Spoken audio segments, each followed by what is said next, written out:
Okay. Good evening. And what was a trip? Okay. In the trips, did I dictate trips? Dictated?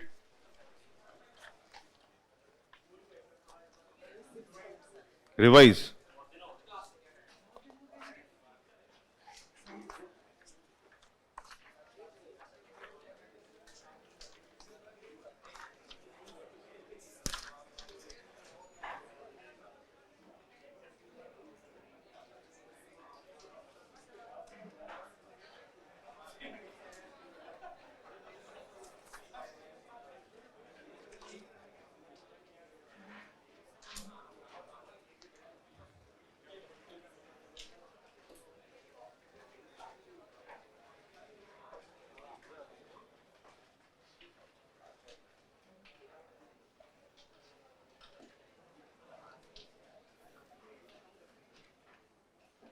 Okay. I'll explain. I'll take 5 minutes and explain. But before that, so I think the first book which I asked you to read is Indian Economic Development. I hope you have completed it. I hope you have started. Okay. So the first textbook we have discussed. No, everybody was asking the other day. No, is it sufficient and all? Then, okay. Have you started? No, very good. Okay, so this is one. And I also asked you to solve previous questions of prelims, isn't it? Yes or no? हाँ. क्या enough है? Notes. Previous questions है क्या हम notes में? नहीं ना? See, I was asking you to read prelims questions. No? Prelims questions of 1995 to 2022. I mean, now the next prelims also 2023. Is that clear? Okay, so topics that are over. Now one more addition what you will do. This is the 14th class, no? After another 3 classes, that is after the 17th class, you will also buy one mains, previous question booklet. Previous question booklet, any publication, Vision also it is there, previous question and answer. If it is there, Vision you take. Otherwise, something you buy which you like. There are many, Okay, so anyhow, most of the publications, the answers are not in line with the question. Question is somewhere, answer is somewhere. But still, it's okay. So after the 17th class, every day you will read 2 questions. Economics. Every day 2 questions. You can't say, sir, food processing is not over. Okay, so we'll not read food processing. Why? Challenges of food processing if you are reading. It is English only. You can't say I'll not understand what is food processing. We'll discuss. So when we do food processing, anyhow, addition will be there, notes will be there. But 2 questions every day. 2 questions every day. Expectation is 25 questions. Around, not 25, around 50 questions. 50 questions in a month. On an average, if I remove Sundays and all. So 50. There are around 120 questions if I take from 2012 onwards. 12-13 onwards, around 100 to 110 questions. That means if I am doing around 50, that means in the next 2 months, one reading of mains questions will be over. One reading of mains questions, okay, and best points may not be there. But still, you will get to know, okay, if this is the question, these are the points. You are reading some newspaper or from notes or discussions, 1 or 2 points you get to know. There itself with pencil you will make a note of it. There itself with a pencil you will make a note of it. If you are doing some combined studies, okay, combined study, of course 2-3 are sitting and studying. Okay, so if somebody is not contributing, push him away. Okay, some contribution should be there. That means he's adding one or the other point. So like that, 2 questions every day, and 2 months by the time the syllabus is over, this will also be over simultaneously. And this is the first time, no? First time you have read all the questions once. Okay, if that is done, and every week probably you can write 1 or 2 questions. Every week 2 questions from what you have read. 2 questions you will write. So that will be something like 8 questions in a month. You will be writing 16 questions. in 2 months, and you'll be reading 100 questions. Reading 100 every day 2. If I do, it will be over in 2 months. Leave Saturday and Sunday. Leave Saturdays and Sundays. Weekend no party. But other than that, 25 days if I take also, then also you will be able to read. And something very difficult you find, a particular question is very difficult and he has written some nonsense, you can leave. But the logic is you have read it. For example, I gave you this question. No? Suppose I said savings is one of the important factor for growth. What are the other things other than savings which will affect growth? This is a previous question. So previous question. When you're reading that, you will find, okay, only 3 points are valid. But at least 3 points you have grasped 3 points there, and another 2-3 points what we have discussed in class, maybe if you remember, you will make a note of it. I am telling you, if you do it in 2 months and you revise it, in 2 months, 85% of economics is over. 85, in fact 100 is over, but still okay. 85% of economics is over. Okay, so if you implement it, now you don't tell me like, sir, 2 questions every day is difficult. No, maybe 1 question in the morning, you do 1 question at night. And in 2 months, by the time syllabus is over, 1 reading is over. And 1 reading is over, then we can focus on how to make things better. Isn't it? Once the notes is over, and once you have read that also, then it will be very easy for us. In fact, the whole economics is over. You can push this subject away. Indian economy is okay, done, finish. That will be over. And then you will download topper sheets. No, after 2 months probably, you can download the topper sheets and see. Topper sheets should be downloaded because they have some spark. That's the reason they have become toppers. You'll see how they have written. Basically, the style of writing you can check. But this should be over in 2 months. This should be over in 2 months means you have to complete 2 questions every day. Okay. And these are not the best answers. These will only give you some framework and some points. That's it. Is this clear? Okay. So this you please, if you do this, I'm telling you 100, there is no other way out. Then through this way, this will help you out definitely to clear the exam. Okay. So therefore, it is better you do it. That's all. Okay. So let's move forward. This is an addition to that what we have discussed. Now in the TRIPS agreement, this is one agreement which is related to intellectual property rights. Okay. So after formation of WTO, when was WTO formed? 1995. Okay, 1995.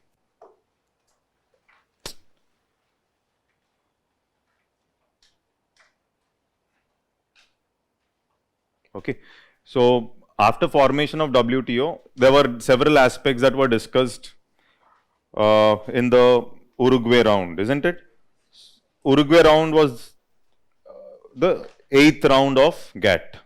Oh, I hope you remember. Anyhow, first day, no, it will be little difficulty will be there, but it's okay. 8th round of GATT, 1986 to 1994. And in that discussion, they discussed about agriculture, intellectual property rights, investments, services, etc. Okay. And with respect to intellectual property rights, this is the agreement. Okay. US, especially US was not happy with respect to the IPR policy. US was not happy with respect to IPR policies of developing countries.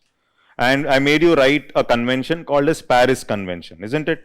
And Paris Convention was liberal, completely liberal. That means respective governments can override the IPRs. Okay. And therefore, the developed countries like US, they lobbied enough. They wanted to bring a stringent agreement in the form of TRIPS. And this agreement, developed countries have to implement it within 5 years after formation of WTO. That means developed countries should implement it by 2000. Okay. And countries like India, that is developing countries, should implement this agreement within 10 years from formation of WTO, 2005. And least developed countries, they were given extra time. They should implement it by 2016. And this is basically, we use the word called special and differentiated treatment. Though the agreement is same, okay, there is an extended period of time that is given for developing an LDCs for implementation. So these measures are called as SNDT measures, special and differentiated treatment. Special and differentiated treatment. Now the challenge comes up. What is the challenge? Okay. First is Under TRIPS, they said convert process patents into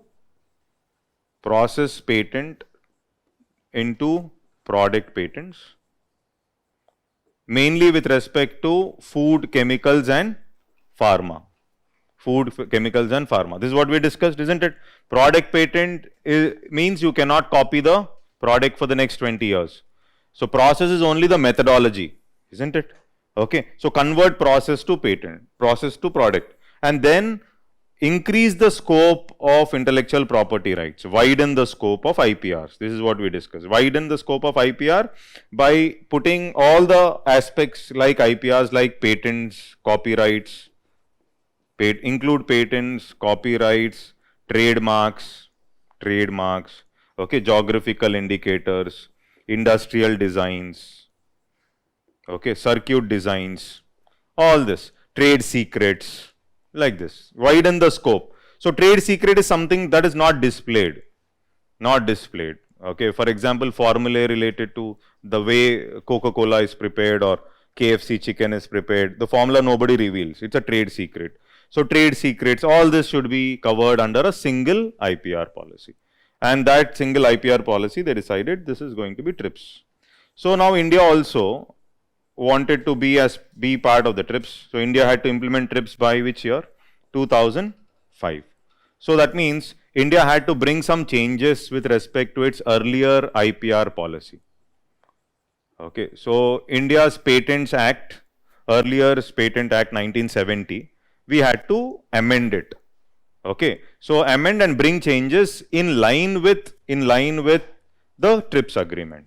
Okay, so we decided to do that. Okay, but at the same time, we wanted to protect the country also, because developing nation, there will be welfare aspects to be taken care of.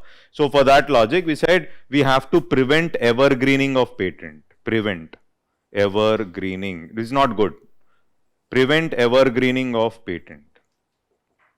Okay, and there is a clause, section 3 clause D.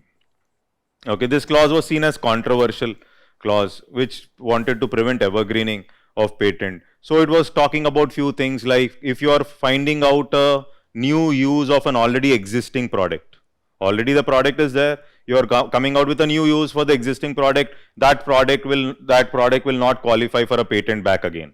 Okay, you are coming up with identifying some new component or a new chemical, then also you can't apply for a new patent because it will lead to something like the evergreening. You'll indiscriminately will extend the patent 20 years, then 20 years, then 20 years.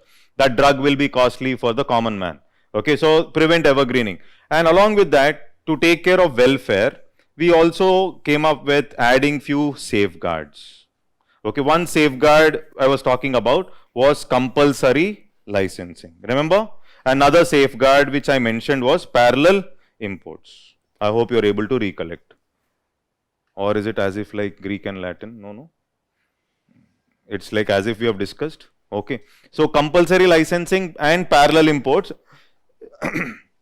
And with respect to TRIPS agreement, in the conclusions, you can take stand. You can say India is right. You need not take any middle path here because India never misutilized these safeguards till date. India has never misutilized these safeguards. So hardly, there was very few instances where we have used compulsory license. So one case was the Nexavar case. Okay, Nexavar is a drug. It's a cancer drug. Okay, so only with respect to this drug, it went to the court also and all this was there. So here, Indian government issued something like compulsory license. It called up a local manufacturing company called Natco Pharma, and this was a local manufacturing firm, and this firm was given license to manufacture the generic form of the original drug. Okay, so and this became a case called Nexavar case, and this Nexavar drug is related to cancer. So other than that, India never misutilized. There was one more drug, of course, patent was not given, and that case was basically called as Glivec. Glivec is also a cancer drug. Of course, this also went to the court, but this was for a different reason, not allotting patents, etc., putting it in public domain and all things like that. Okay, but India never misutilized its provision related to intellectual property right, and therefore you can take the stand that India has never misutilized its safeguards like compulsory licensing and parallel import. Another important aspect is these safeguards are not violating the principles of WTO, because in WTO, in the discussions of Doha round, we'll talk about these ministerial conferences. So in the Doha ministerial conference, they have accepted that these safeguards can be given by the developing nations. So developing countries have to take care of welfare, and therefore these developing countries can go ahead with compulsory license and parallel imports. That means these safeguards are in line with WTO. It is not a violation of principles of WTO. It is legal as far as WTO is concerned. But the only thing is, why get into conflict with countries like India, countries like US? So if India is going ahead with issuing compulsory license many times, then obviously US will not be happy. US will say, India, you are not following IPRs, etc. Okay, we will put you in some list. Okay, so this headache is always there. But otherwise, India has never misutilized the safeguard mechanisms like compulsory license and parallel import. This is the background of TRIPS. I hope it's clear, right? Yes. So continue writing that. Yes. I'll explain. First, I'll explain parallel imports. Okay. So first, complete it. Next paragraph. The two important agreements under TRIPS are,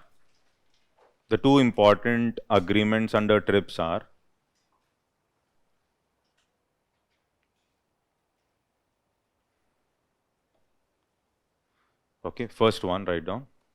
Agreement to shift from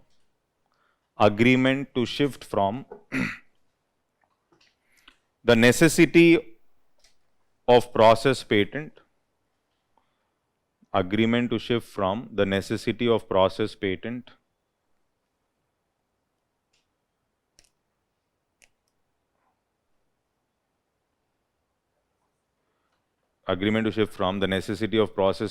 to product patents.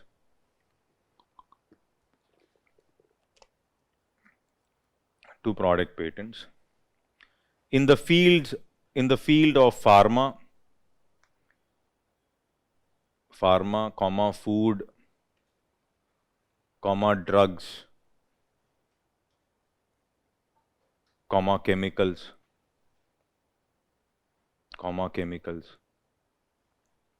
That is, in the new regime,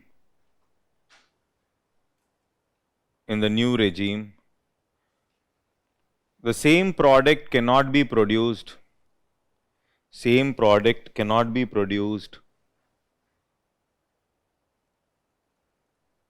using a different process.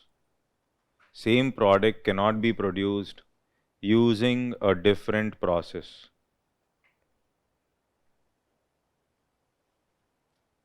Okay, we'll stop and continue. If a product is patented,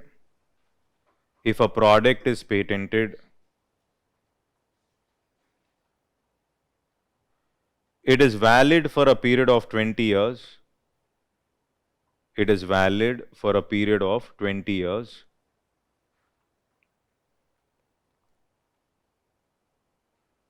While in case of copyrights,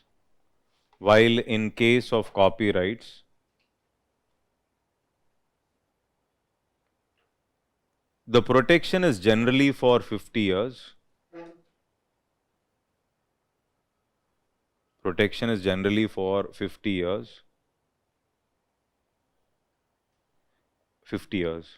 And at times lifetime of the author.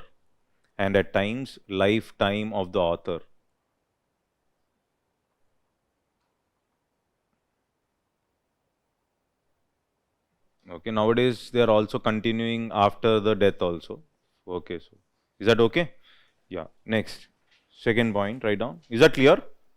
Okay, so the scope of IPR is extended to, the second one, the scope of IPR is extended to cover patents, copyrights, GI, geographical indicators, geographical indicators, comma, industrial designs. See, everything can be patented. For example, Ashnish Grover, heard of him? Okay, Doglapan. The word, first thing he did, when he is a very intelligent man, no doubt. So, when this word, he was using this word continuously in the Shark Tank, and everybody started getting attracted to it. So, first thing he did is he patented it, IPR. And now he has written some book also. The book, the name of the book itself is Doglapan. That is how he, of course, once you become successful, whatever you write will become hit. Okay, so if you're not successful and you're writing, you may write, extraordinary stuff, but nobody will care. Yes. That did they patent it? वो तो ठीक है अभी tradition see this is basically for example basmati rice was sold as Texmati in Texas. This is what was happening. No, basmati rice was sold as Texmati in Texas. Now basmati is yours only. Then do you have any patenting done? No. Maybe Ayurvedic knowledge which we have. Okay, it has a lot of scientific aspect. Did you take any patent or something on it? No. So they'll be using it. This is something which you should know. Traditional knowledge has to be taken care of. Otherwise, traditional knowledge, including Ayurvedic knowledge, can be taken away. Basmati, Texmati, fantastic. And they said it is our patent. Are able to get this? No. If you're not taking, he has taken IPR for it, Doglapan, and he has written now a book. I think. See, this is something which the first thing you should do. You have anything innovative? Now, today you may think no, but tomorrow it can become a big thing. So, first thing is either a trademark on it. So, tomorrow only he will be using that word. Is that clear? So, that is what he has done. And then, Blinkit and all, he is the man. Okay, fine. So, he moved from somewhere like the Pakistan, and he had assets there, he lost his assets, and then how his life changed, and later, okay, as a poor chap, okay, after if anybody becomes successful, first thing they will say is we were poor earlier. Then only you will be interested to watch. Because there was one newspaper interview which they were asking me. The first thing they were asking, tell me something which people will connect. I said, what? Then he said, as something like, you struggled a lot. I didn't struggle much. Then your story doesn't have value. Of course, there are some real stories also. Those who have really struggled and they have made it big. Okay, this is called as rags to riches. But of course, Ashnish Grover's story is also not like that. But generally, to make it really interesting, the storyline moves like that. Yes or no? You will also be interested, no? Oh, what? How did he make it so big? Okay, without any backup. Okay, so this is about, so that means even words can be, you can apply for IPRs and you will make some money out of it. That's how it is. And if you observe Shark Tank, there was one girl who came up with a design of packing. Okay, the way you pack. I don't remember Indore or which place. Okay, so see, he remembers that the girl is from Indore. Okay. Okay.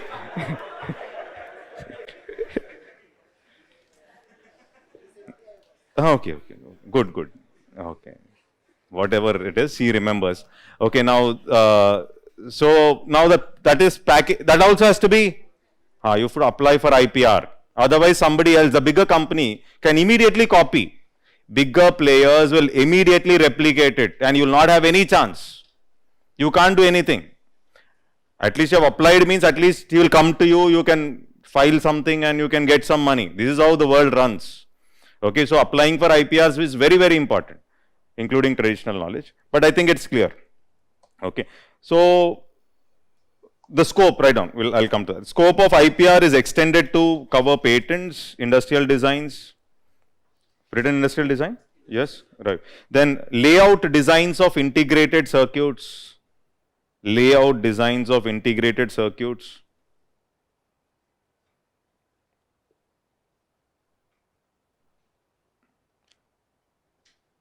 and also protection of undisclosed information, and also protection of undisclosed information. Okay, continue. The obligation is applicable equally. The obligation is applicable equally.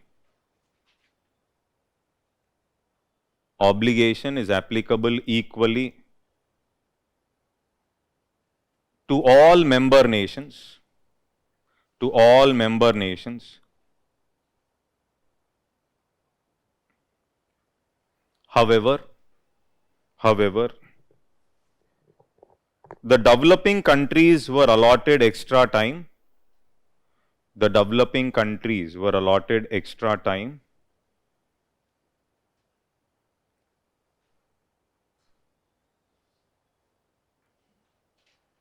to implement these changes, to implement these changes to their national laws, to their national laws, LAWS.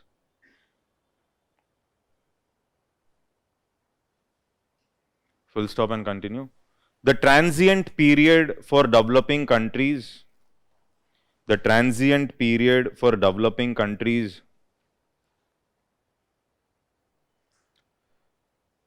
expired on 1st Jan 2005, expired on 1st Jan 2005,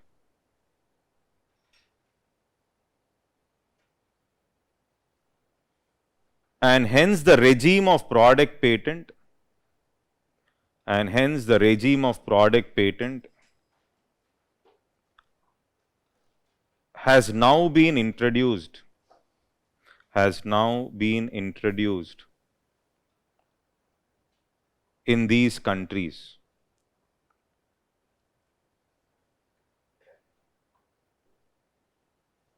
Now been introduced in these countries. Is the speed okay? Okay, write down. For continue. For LDCs, it is 2016. For LDCs, it is 2016. And currently extended to 2023. And currently extended to 2023 with respect to certain aspects. Currently extended to 2023 with respect to certain aspects.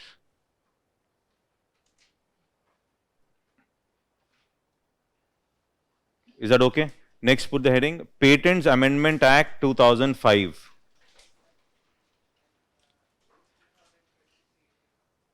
Nothing, there's no discussion about LDCs much. Okay. Patents Amendment Act 2005, write down.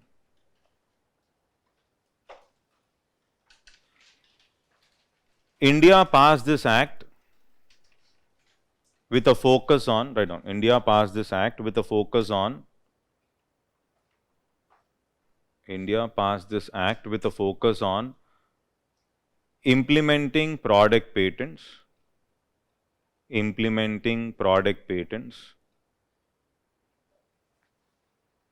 implementing product patents with respect to food,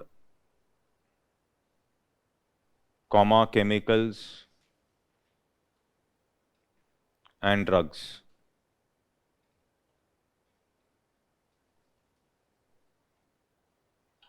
Okay. India was required to introduce a product patent regime. India was required to introduce a product patent regime.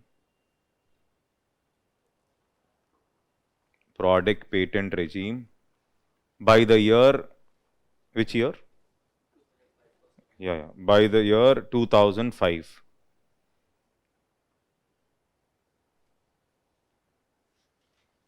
Continue. Prior to 1970s,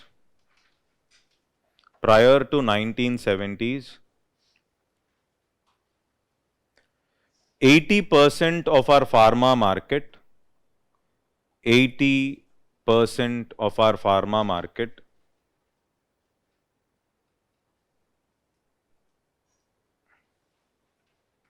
was occupied by MNCs, was occupied by MNCs. MNC, multinational company. Continue. 1970s Patents Act granted 1970s Patents Act granted process patents. Granted process patents. That is, India had permission to manufacture generic drugs. India had permission to manufacture generic drugs. India had the permission to manufacture generic drugs. Beneficial not only for India, beneficial not only for India, beneficial not only for India, but also other third world countries. But also other third world countries. That means India was selling them to African nations, etc. Is that okay? Next, put the heading Highlights of Patents Amendment Act. Highlights of Patents Amendment Act.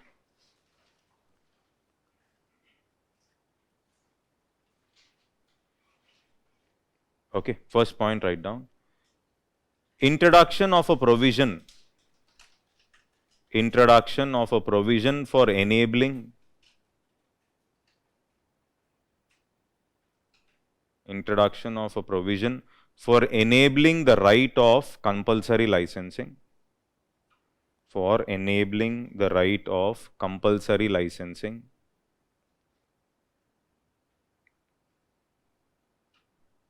Enabling the right of compulsory licensing and parallel imports.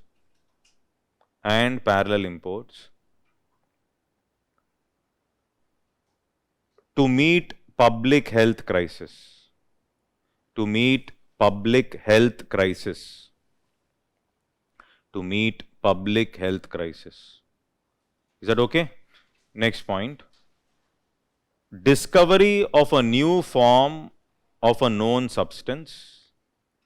Discovery of a new form of a known substance.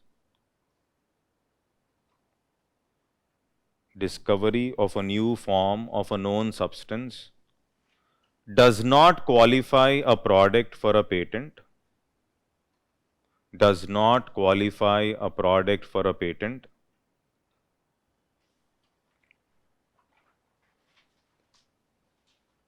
Nor a mere discovery of new use. Nor a mere discovery of new use. Nor a mere discovery of new use will qualify the product for a patent. Nor a mere discovery of new use will qualify a product for a patent. Qualify the product for a patent. Is that okay? Okay. Next point. Product patent protection. Product patent protection for food, chemicals and pharmaceuticals. For food, chemicals, pharmaceuticals.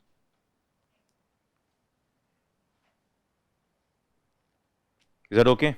Next, put the heading safeguards. Safeguards. Under that, first side heading would be compulsory licensing. Compulsory licensing.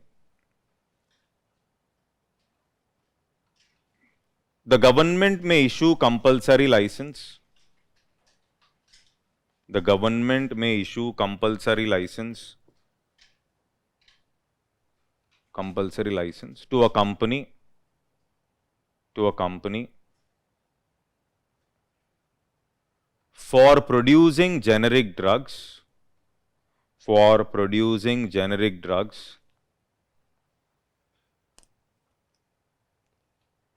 When faced with public health crisis. When faced with public health crisis. When faced with public health crisis. Some amount of royalty. some amount of royalty or compensation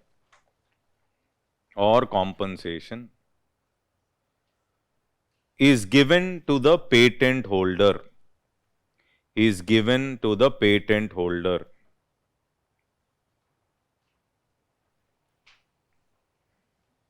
Example, Nexavar case.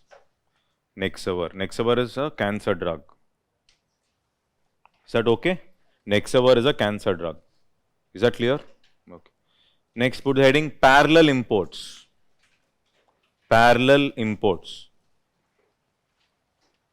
So first write, then I'll explain, you'll understand.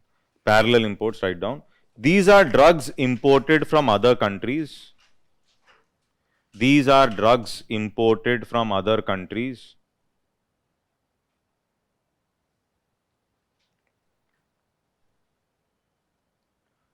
Without the permission of the patent holder.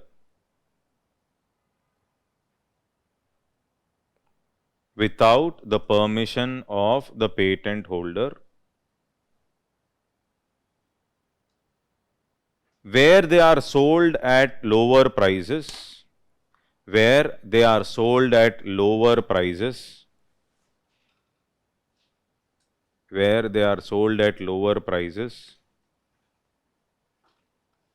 to meet a public health crisis.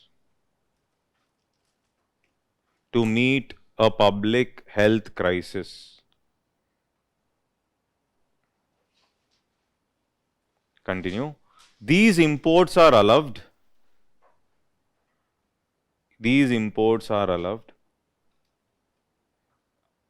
If there are no manufacturing companies,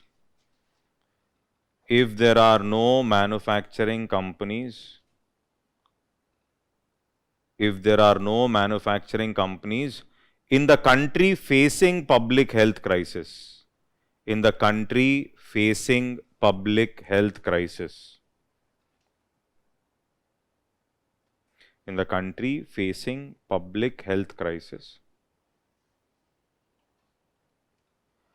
And the pharma company that holds patents,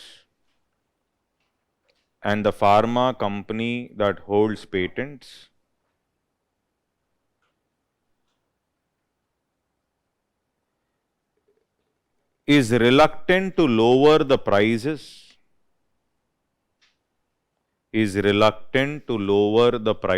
of those drugs.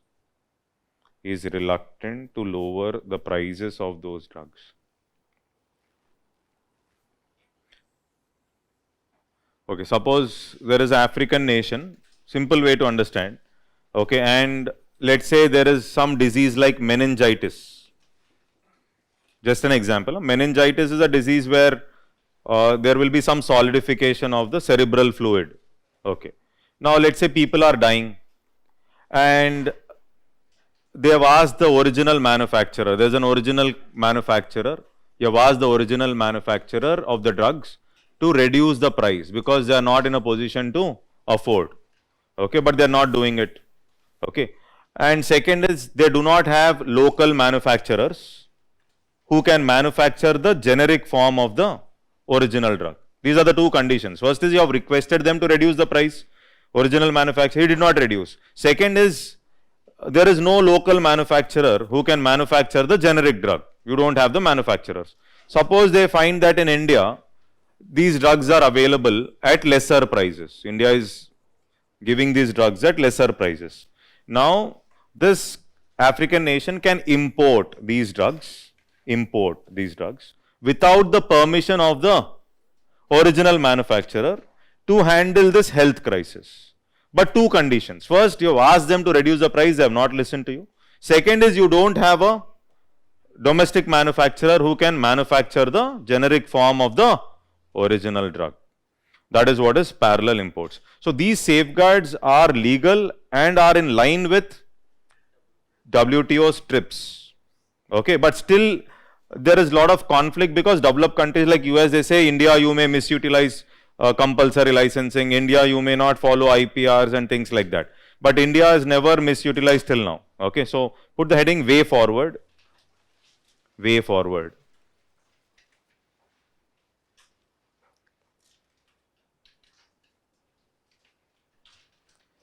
It is discussion and not confrontation.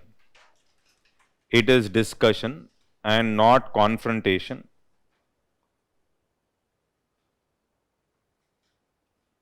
It's always discussion and not confrontation, because India needs foreign technology. Because India needs foreign technology and investment. Because India needs foreign technology and investment. You can't get into conflict. You have to discuss. That is what we have written.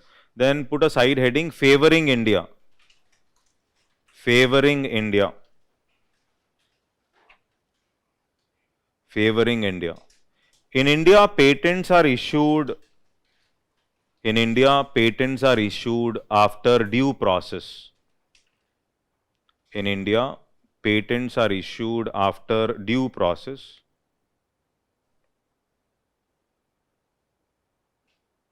After due process. And not arbitrarily. And not arbitrarily. And due process and not arbitrarily. There is a proper process. You put it in the public domain.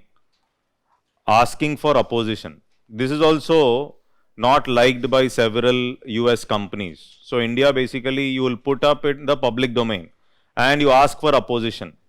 Okay, you will ask, suppose why they don't like. This is basically, you call it as putting it in public domain. For the 60 days, you're asking like anything, any replications, etc. You can protest.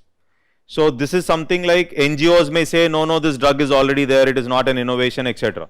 So India, patents are not just issued arbitrarily, there is a proper due process which is followed. Okay. And there are very few instances, continue, and there are very few instances of using flexibility. And there are very few instances of using flexibility. Continue. This clearly indicates that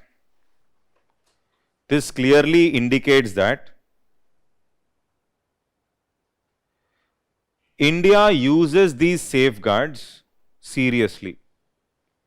This clearly indicates that India uses these safeguards seriously.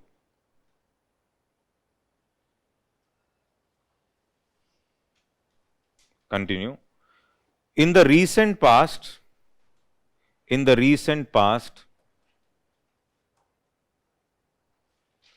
despite strong recommendations from Health Ministry,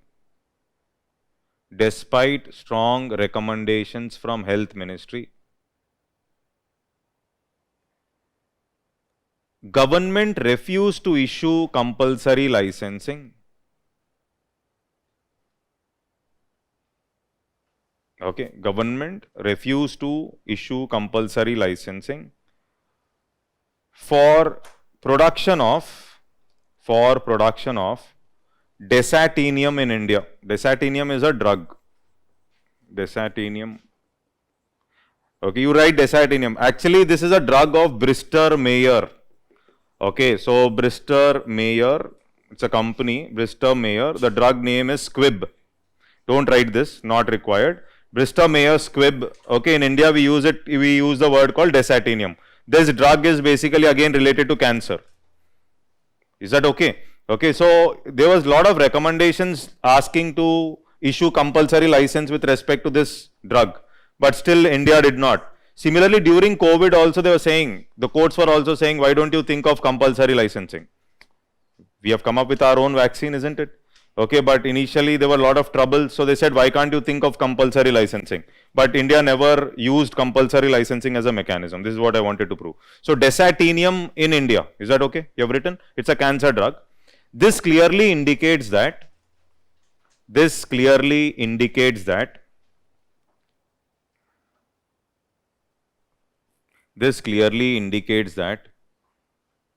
India did not misutilize its safeguards. India did not misutilize its safeguards.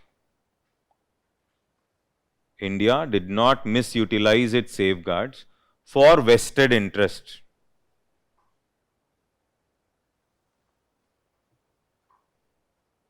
for vested personal interest basically. Okay, so this is about TRIPS. So that is about conclusion also is something like you're not, you have to favor India. India did not misutilize these safeguards like compulsory licensing and parallel imports, though it is legal as part of WTO. Is this clear? Understood. See, many a times the reality will be completely different from what is there on paper, isn't it? Yes or no? Okay, so many cases, reality is somewhere and what is there on paper will be completely different. For example, now in the budget and the economic survey, and the last 3 years, everybody is saying, let's say, let us, make MSMEs, heard of MSME, micro, small and medium enterprises efficient. So today morning also one student came to me, said, sir, I have a startup in mind. I want to stop UPSC preparation. Okay, now, okay, fine, good only. But, okay, so why are you want, my question was, what is the startup you have? So he was talking about something like a micro, small and medium enterprise.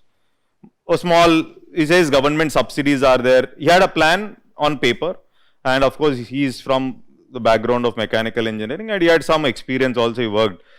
But now the question is, government is giving a lot of easy credit. Okay, now can anybody tell why it is so difficult? Why is that MSMEs are mostly set up in rural areas? Do you know why MSMEs are set up in rural areas? Logic is you have to set up MSME where?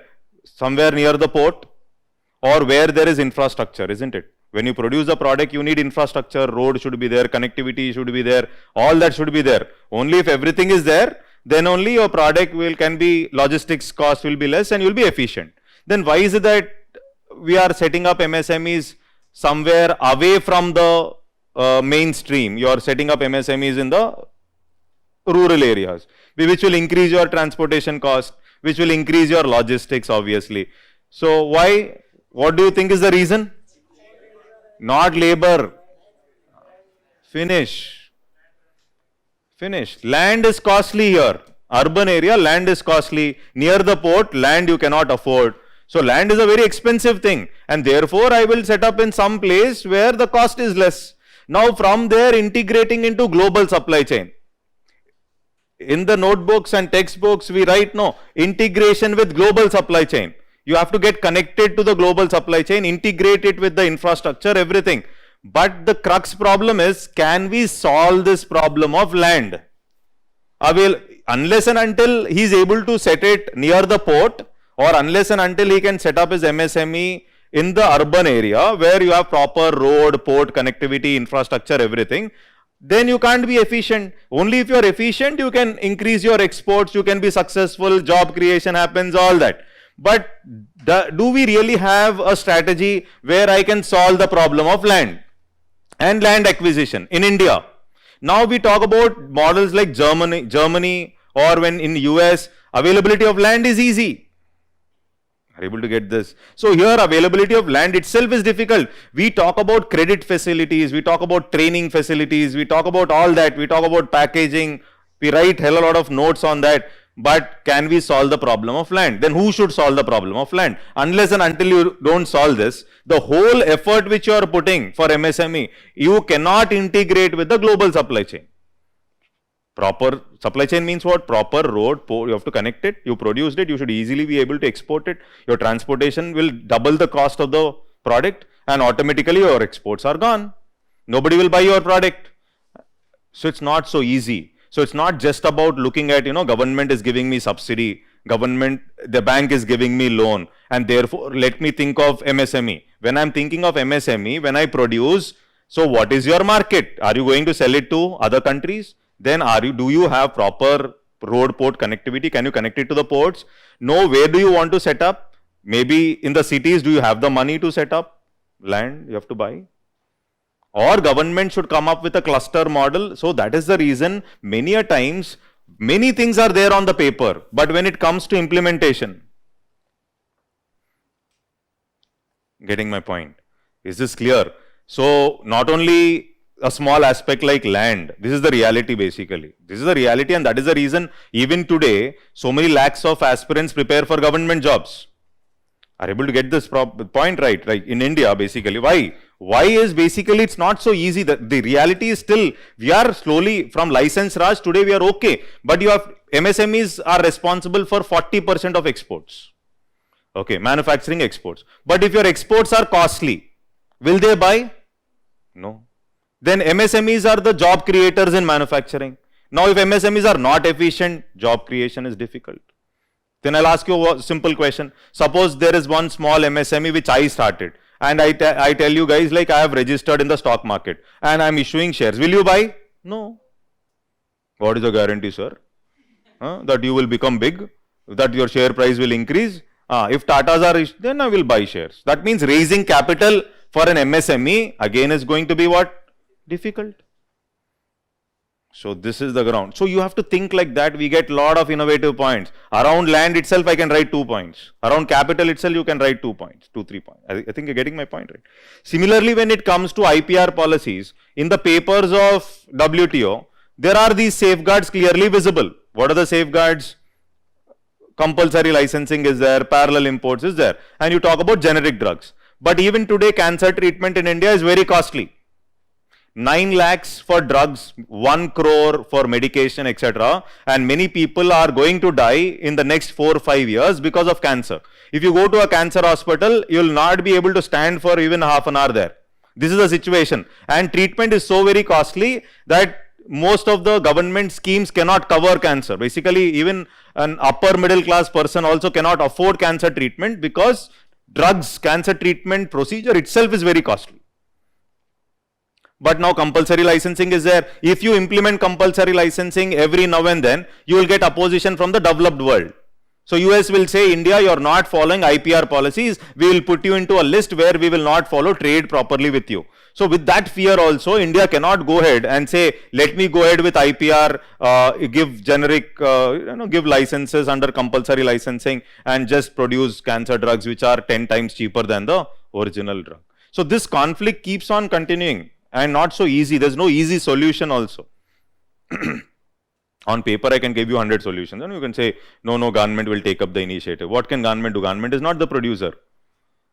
Is that clear? Okay, so this is something which you should understand. And most of the things which you see in the WTO, IMF, World Bank, etc. All these are like that only. Everything is there on paper. But when it comes to reality, developing countries and LDCs are going to be what I can say, all the rules are favoring the developed world.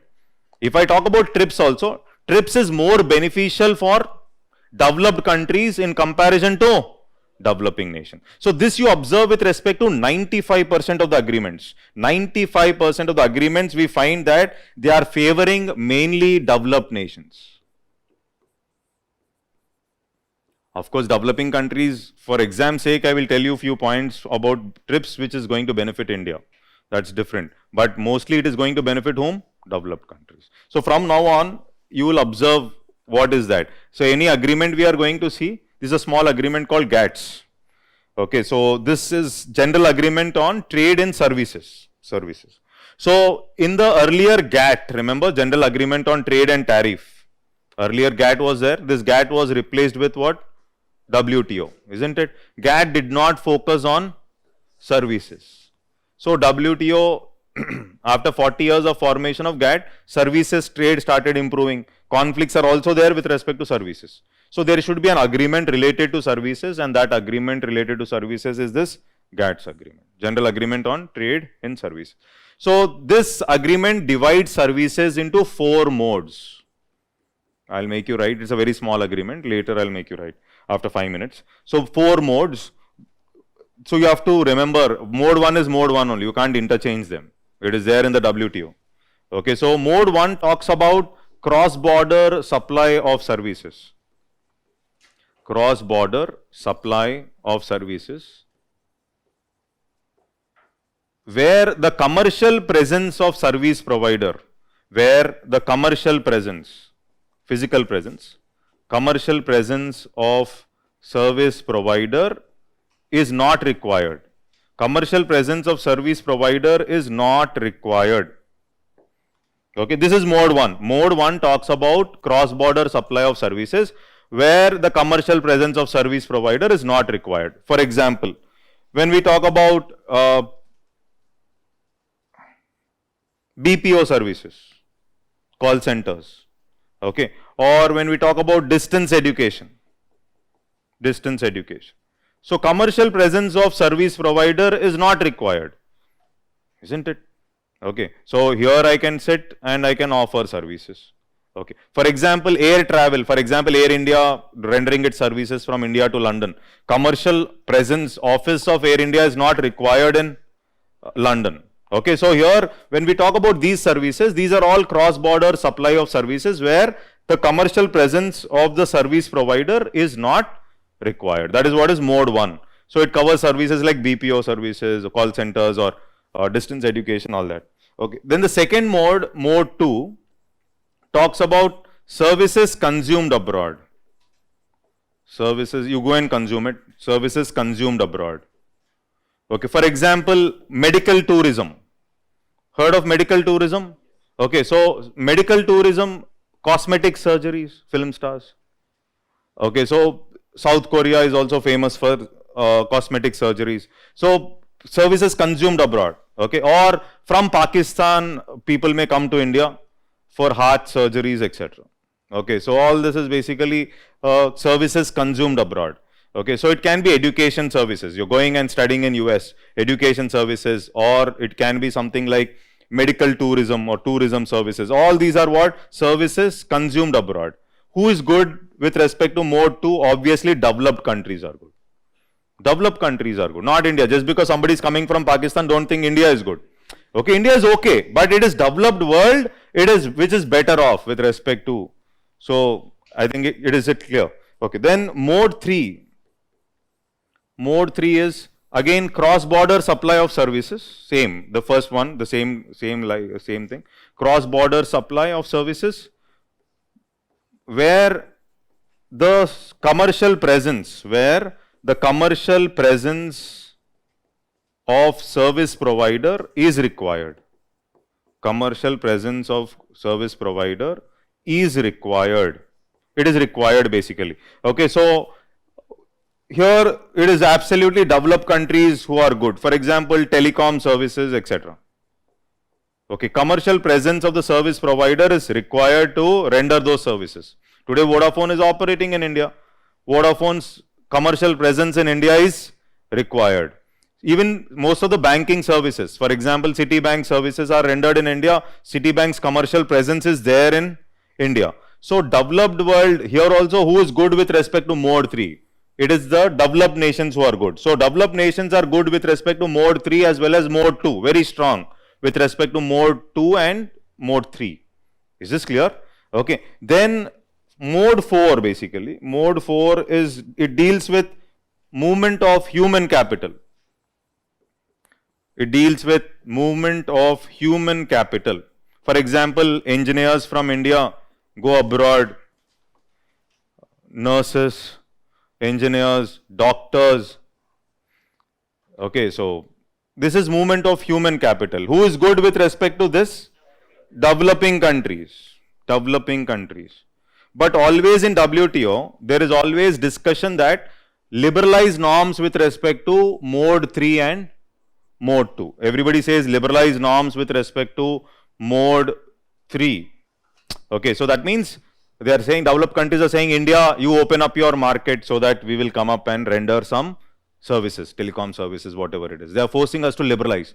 But when it comes to visa fees, increasing visa fees, H1B visa fees and all, okay, countries like US, even Australia, so they have that different kind of attitude with respect to the labor which is moving from India to other countries. Okay, they have that, I'm not able to use a word there, but they don't treat in the similar fashion. Okay, so a kind of a different attitude. For example, people like Trump, so he's the only man I can think in a developed country, he was using emotions for grabbing votes. Actually, in a developed world, you say they are rational, they are logical, all that is nonsense. Okay, they are also emotional. They said American jobs for Americans. First of all, there is nothing like American. All are settlers only there. Yes or no? Everybody settled only. So, who is an American? At least India is different. Okay, American, there's nothing like everybody's a settler there. And you say American jobs for Americans only. And specifically use this word, Indians and Chinese, please go, better go, and better don't come back. This is what he used, this line, better go and please don't come back. Now, this is basically using emotions. Actually, US economy does not run unless and until Indians and Chinese, because who are the most hardworking people who work for dollars there? Obviously, it is Indians and Chinese. Okay, so but human capital, when it comes to movement of human capital, there are restrictions. They are not interested in liberalizing this, but in all the WTO meetings, they are interested in liberalizing mode 3 and mode 2. So even GATS also, you will find there is more favor for the developed countries in comparison to developing nations.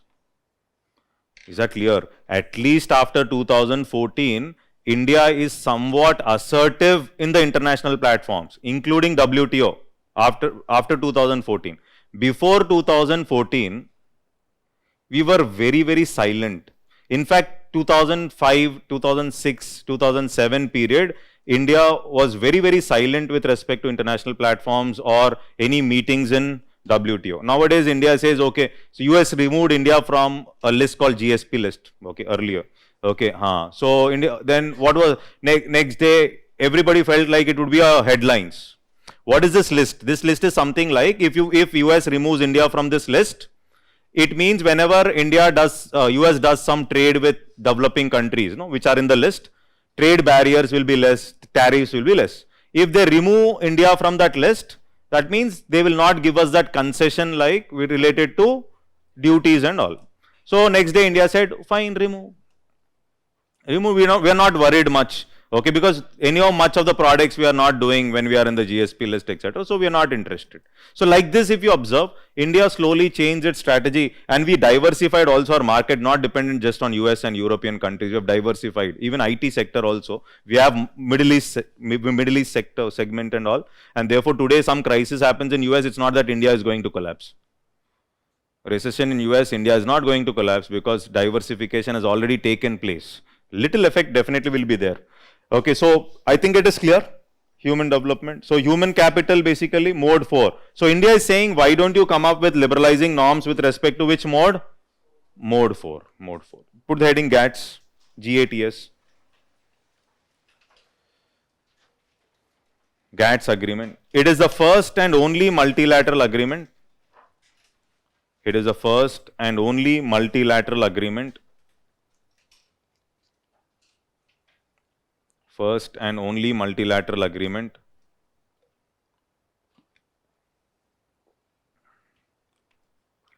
that governs international services trade. That governs international services trade.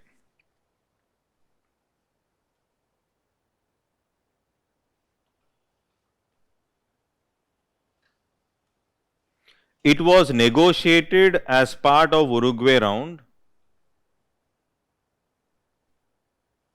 It was negotiated as part of Uruguay round.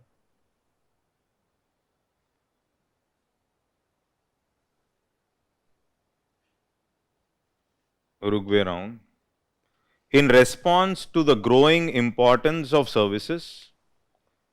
In response to the growing importance of services in global trade, growing importance of services in global trade, and the rise of services sector, and the rise of services sector, and the rise of services sector. Then put the heading modes of services, mode, MODES, modes of services. Write down. GATS agreement divides services into 4 categories.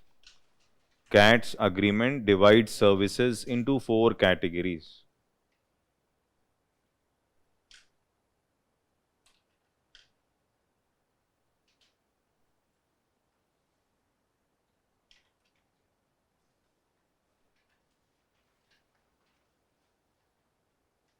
Okay. cross-border trade, comma, cross-border trade, comma, commercial presence,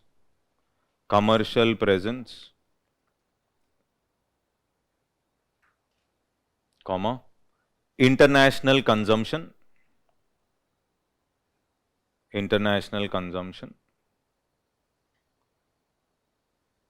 comma,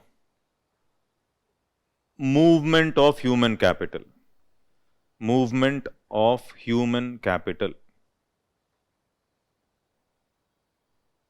okay.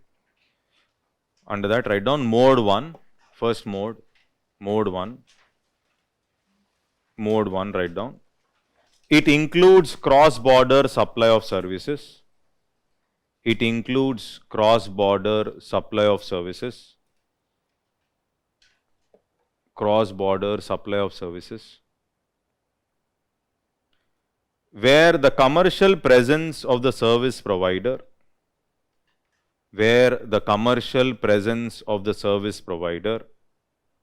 is not required,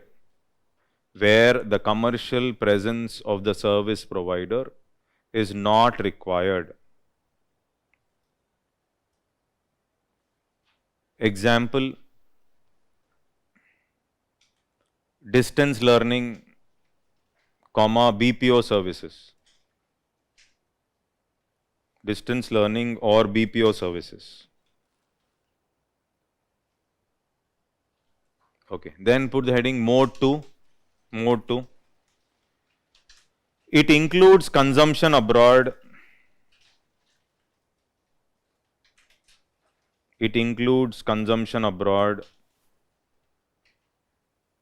Or services consumed abroad.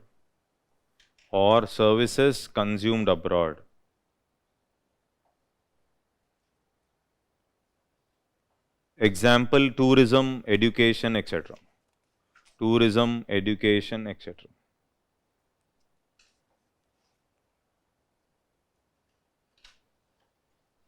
Okay, mode 3, write down. It includes commercial presence of the service provider.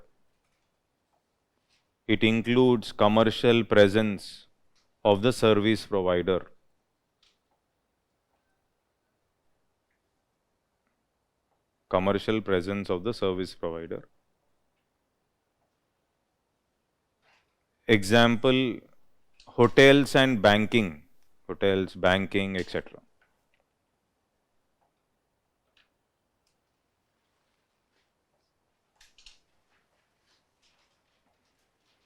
Okay, then mode 4,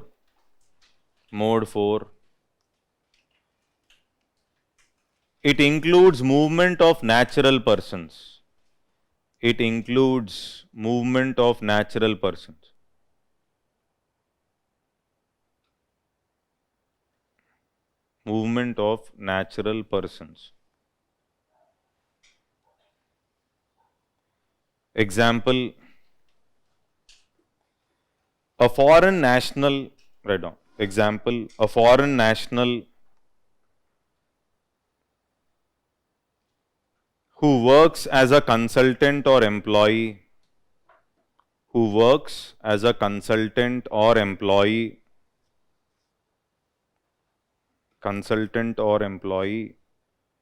in another country,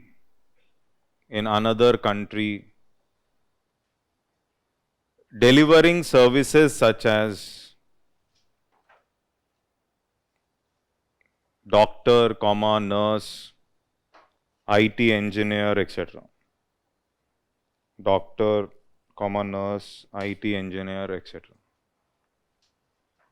Is that okay? Okay. Clear? Just write one line there, last paragraph. The developed countries were more inclined towards, write down. The developed countries were more inclined towards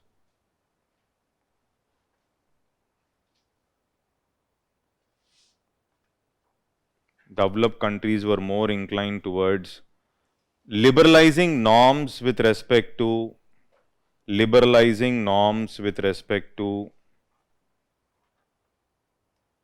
liberalizing norms with respect to mode 3 and mode 2. Mode 3 and mode 2. But restricting services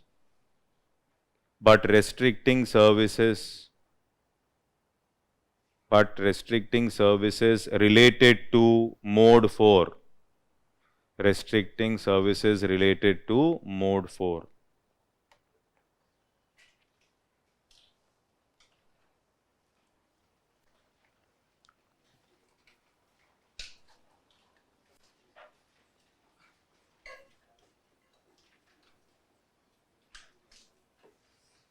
See, few topics will be boring. I don't know how WTO is for you. Maybe a few topics will be interesting, like fiscal policy, taxing and all. Even agriculture looks boring, food processing, but all the mains questions are from these topics only. Which topics like agriculture, food processing. Okay, so we can't help. We have understood GATS. Okay. So the next agreement is TRIMS, trade related investment measures. Okay. Trade related, let me explain first and then we will write. It's also a small agreement. So here two things here. One aspect is it's talking about investment. Trade related investment measures. So one thing is it is talking about investment, liberalizing norms with respect to investment. And this agreement moves from the basic principle or principle of WTO, that is national treatment. Remember this word? National treatment. Okay. So is levying customs duty a violation of national treatment? No. Okay, fine. You are there. Okay. So national treatment. So mainly this TRIMS agreement was directly rejected by developing countries. Directly rejected. They said we can't follow this. Okay, but after a lot of discussion, only 4 things they have come up with respect to the TRIMS agreement. 4 important aspects. Okay. So one is, the first thing is local content requirement. These are all those which should not be pushed on the foreign player. Suppose a foreign player wants to enter into India and do some business. Okay, Indian government should not impose a restriction of local content requirement. Local content requirement is something like if somebody has entered India, wants to produce some goods in India, you should not force him that compulsorily he will procure 30% of the raw material from local, micro, small and medium enterprises. Now, but India generally supports its MSMEs. Not only India, even Germany supports its MSME. So now the question is, according to TRIMS agreement, you should not force the foreign player with respect to local content requirement. You should not force him. So, for example, earlier, if you know about FDI, foreign, heard this word in the basics class, isn't it? Okay, in detail we'll discuss in the BOP class again, but FDI investment, when it was coming into single brand retail, FDI coming into single brand retail, there were no protests. What is a single brand retail? Under a roof, suppose your Adidas is a one single brand, Nike is one single brand. Okay, foreign direct investment into single brand. There were no protests. 100% FDI, the foreign entity can hold 100% ownership. 100% FDI into single brand retail was allowed long back. So when they said Adidas company or maybe Nike, they can come, and there were no protests also. India said, okay, it's fine. But when Manmohan Singh earlier, when he said FDI in multi-brand retail, when he was using this word FDI in multi-brand retail, okay, there were a lot of protests in Mumbai, especially people came out, they started protesting, they said we don't want FDI in multi-brand. That means you'll have companies like Walmart coming in. You have companies like Walmart coming in, and they were worried that Kirana stores will not be operating. Kirana stores will be shut off because they cannot give so much of discounts which the Walmart is giving. But today, Kirana stores are operating. Yes, they are running. Yes, because they run based on relationship. Okay, they run based on relationship. Why I go to that Kirana shop is I'll have a chat with that Kirana man and say, okay, बाद में देख लेंगे payment. Okay, so after 15 days we will pay one. It's all about rapport kind of, but they protested and this was creating huge employment and they felt if FDI is coming into multi-brand retail, it will create problem. But what was the purpose for FDI in multi-brand retail? That point of time they said, we were always allowing FDI into back-end infrastructure. Back-end infrastructure means I'm talking about warehouses, cold storage facilities, back-end infrastructure. So FDI was allowed long back into back-end infrastructure, but nobody was interested in spending money in the back-end infrastructure, okay, into warehouses, cold storage facilities, unless and until you allow them to do business in the front end. So if you allow them to do business in the front end, then they will be interested in investing money in the back-end infrastructure. That's how warehouses and cold storage facilities, godowns will develop. So food wastage, food inflation can be handled only if you have proper back-end infrastructure. So based on that logic, that time was the period when food inflation was very high. On one side food wastage is there, on the other side food inflation was in double digits. So something has to be done. So one way is to strengthen the supply chain.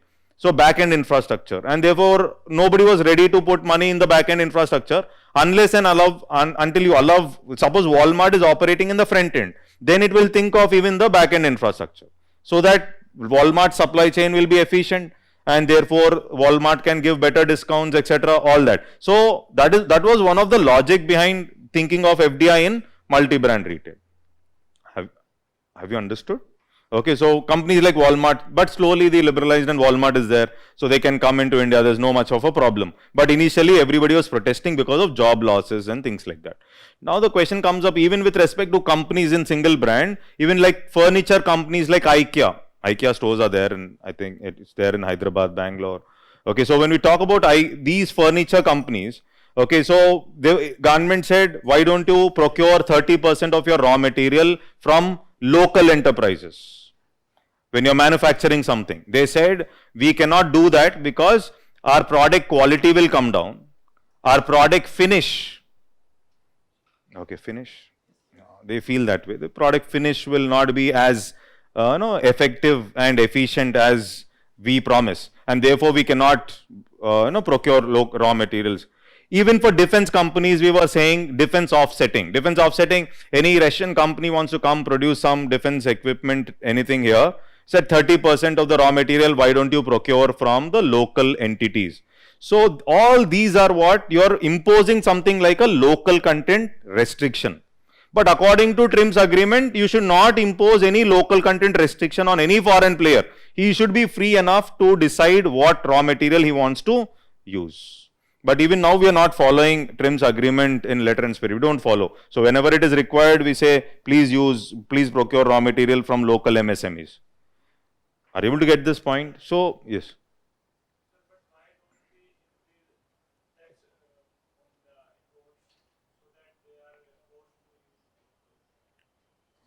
See, you are part of the globalized world. Indiscriminately, you can't increase tax on imports. Okay, so that will be wrong. I'm coming to that also. So you can't increase imports. When there was inflation, etc., we reduced, or when there is a need, you can do. But we said we are not going to follow import substitution. That was that point of time when we were following import substitution. Now, if you observe Modi ji's statement, he said India wants to be part of global value chain. India wants to be part of global value chain means if a manufacturer wants to buy something from outside, we will integrate, our supply chain will be integrated globally. I want to buy, global value chain means what? I am producing something here, if I want to buy it from somebody outside, I want to import, I will import.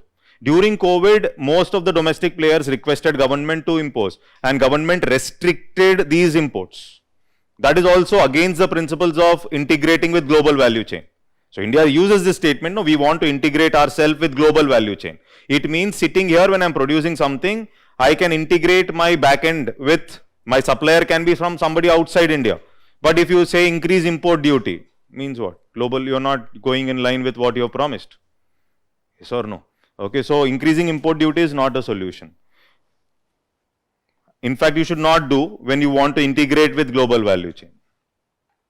Government on one side was saying global value chain, integrating with global value chain. Intelligently on the other side, we were also saying Atmanirbharata. So self-reliance. So whenever self-reliance is getting affected, probably then they may decide self-reliant India, isn't it? Yes. Okay, now till here I think it is clear. Local content. So second important trims that should not be levied on anybody outside is this aspect called as trade balancing requirement. It should not be levied according to trims. Trade balancing requirement. What is the meaning of trade balancing? You don't balance the trade. Okay, you will not ask the foreign player to balance the trade. Suppose there is a foreign player who is operating in India and he used imported raw material. So because of this imported raw material, what would have happened? Trade deficit would have increased. So you should not ask the foreign player, you only balance the trade by also focusing on exports. Such kind of restriction should not be there. Or in simple ways, you will not force the foreign player to, you will not put exports as a condition, precondition, if he wants to use imported raw material as input. If he wants to use imported raw material as input, means trade deficits will increase. Okay, you should not put export as a condition on him if he wants to use imported raw material as input. Are you able to get this? Or indirectly, you are not forcing him to balance the trade. You have used imported material, because of that trade deficit increase, you only balance it. Such kind of restriction should not be there. Is this clear? Okay. 3, you should not force the foreign player, you should not put export restrictions on the foreign player. You should not levy export restrictions on the foreign player. Export restriction means, in the recent past, if, of course, we once a while we will do it when there is no supply in India, but everybody is selling the products abroad, then you can put some restriction. But as a general norm, export restriction should not be there. He is producing products in India. If he wants to sell it abroad, he will sell. If he wants to sell it within the nation, he will sell. So you don't put up export restriction. You don't say you don't sell abroad, you only sell within the country. Such kind of restrictions you should not put on the foreign player. Is this clear? Okay. Then no export restrictions on the foreign player. 4th, they said no forex restrictions. No forex restrictions. So what is the meaning of forex restrictions? If the foreign player wants forex, easily it should be available to him. You should not restrict availability of foreign exchange to the foreign player. You should not trouble him, with respect to access to foreign exchange. If he wants, he should be easily able to get the foreign exchange. Such kind of restriction should not be there. So after a lot of discussion, developing countries said we cannot implement these also. It becomes difficult because of our limited capacity. Because of our we have to take care of our MSME, etc. So because of our limited capacity, we cannot implement trims as you have stated. But trims was mainly talking about these aspects. Is this clear? Okay. So there were prelims questions earlier. There's this question asked, solar panel related case recently in news. This was a prelims question. Solar panels related case recently in news is related to. And there were options. He did not give trims and all. The option is local content requirement. With respect to this aspect called as local content requirement, this case was there. So you're forcing the foreign players, solar panel production, you use only local raw material, at least 30% of local raw material. It was an issue. And that time it was in news and therefore they've asked. Is this clear? Okay. Put the heading trims.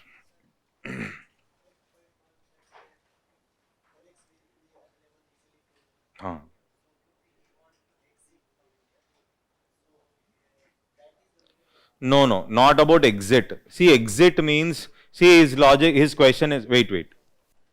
See, his question is, if he wants to exit from India, is it that you're talking about forex? No.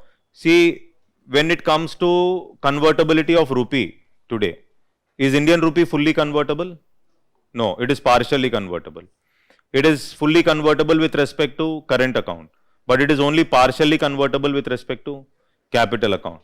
Okay, so that means FDI, when it moves into India and when it wants to move out of the country. Today also we have liberalized norms with respect to FDI. Most of the cases, government's restrictions are very, very less. But when they have to move out of India, permissions are required. So that is not removed. This is basically for his access. Suppose he is importing some material, he has to pay money in dollars. So he should have access to foreign exchange. That's all. Don't link it up to that. Is that clear? Put the heading trims. Trade related investment measures.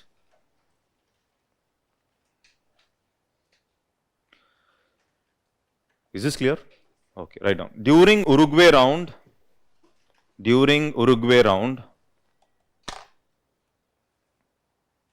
US proposed an agreement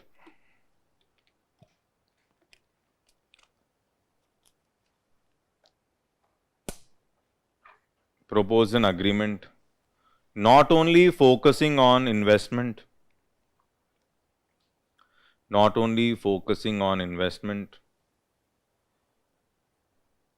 but also on national treatment.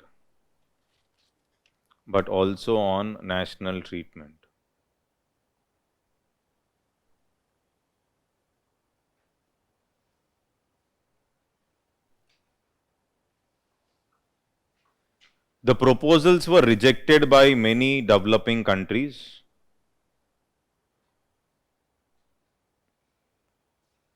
The proposals were rejected by many developing countries. And the scope of trims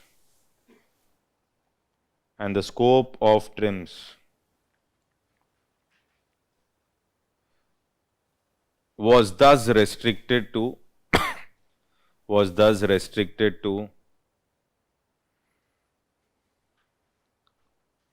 four specific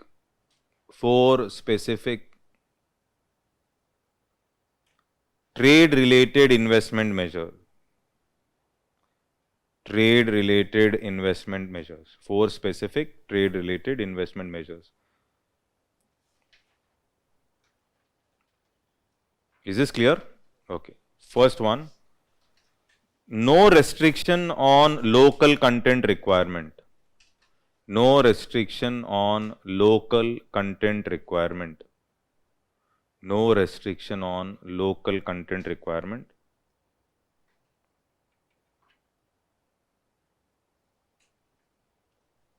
That is, to use local inputs. To use local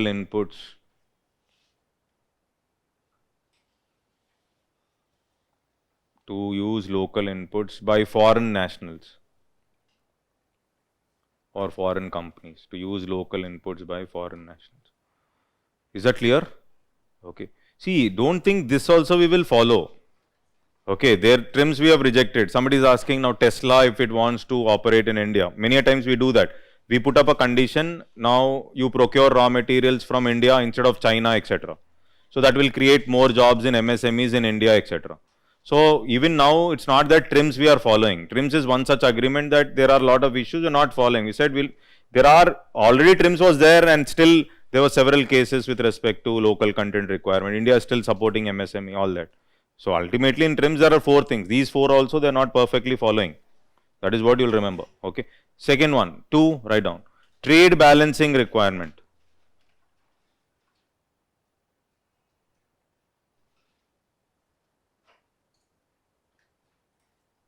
Trade balancing requirement. That is, the foreign investor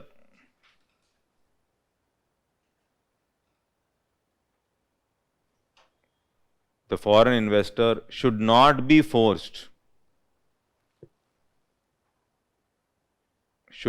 be forced with respect to balancing trade.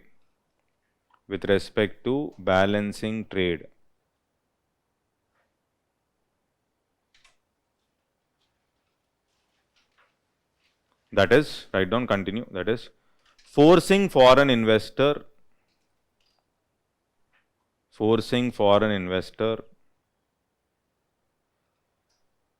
to produce for exports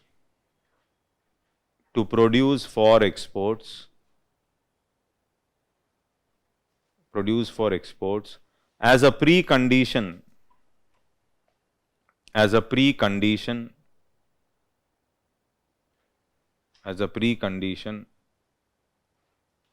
to obtain imported goods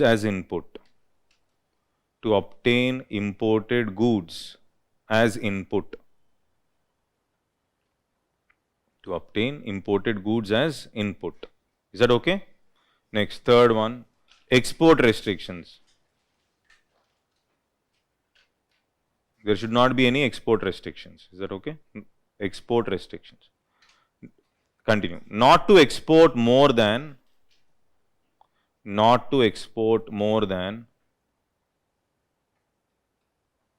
a specific proportion of local inputs.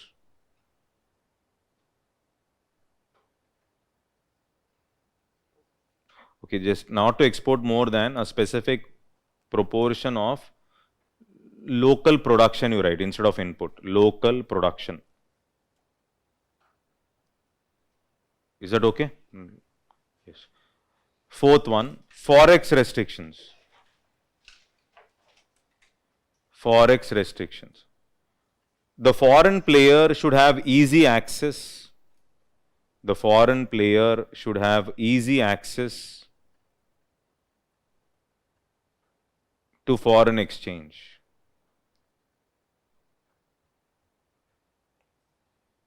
Easy access to foreign exchange. Continue writing. Next paragraph. Member states were given a transient period.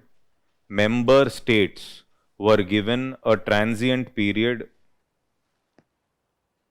Member states were given a transient period. During which these notified trims have to be implemented. During which these notified trims have to be implemented.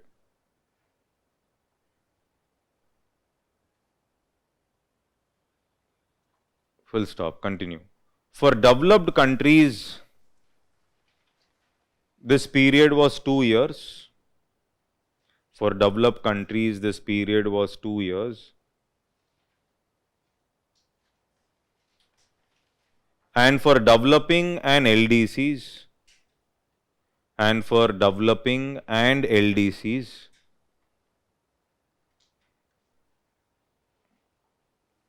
it is 5 years and 7 years respectively. It is 5 years and 7 years respectively.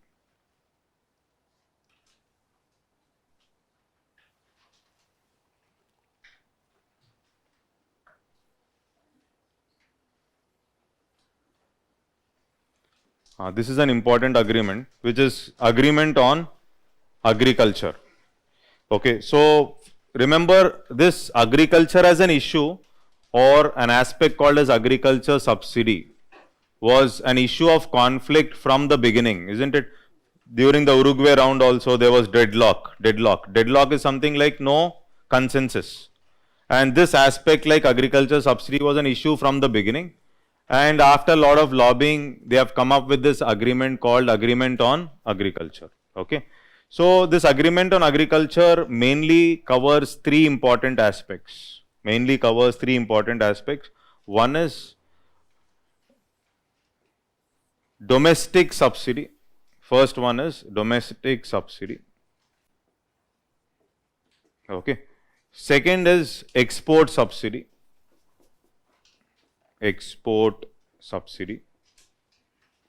Then improved market access. Third one is improved market access.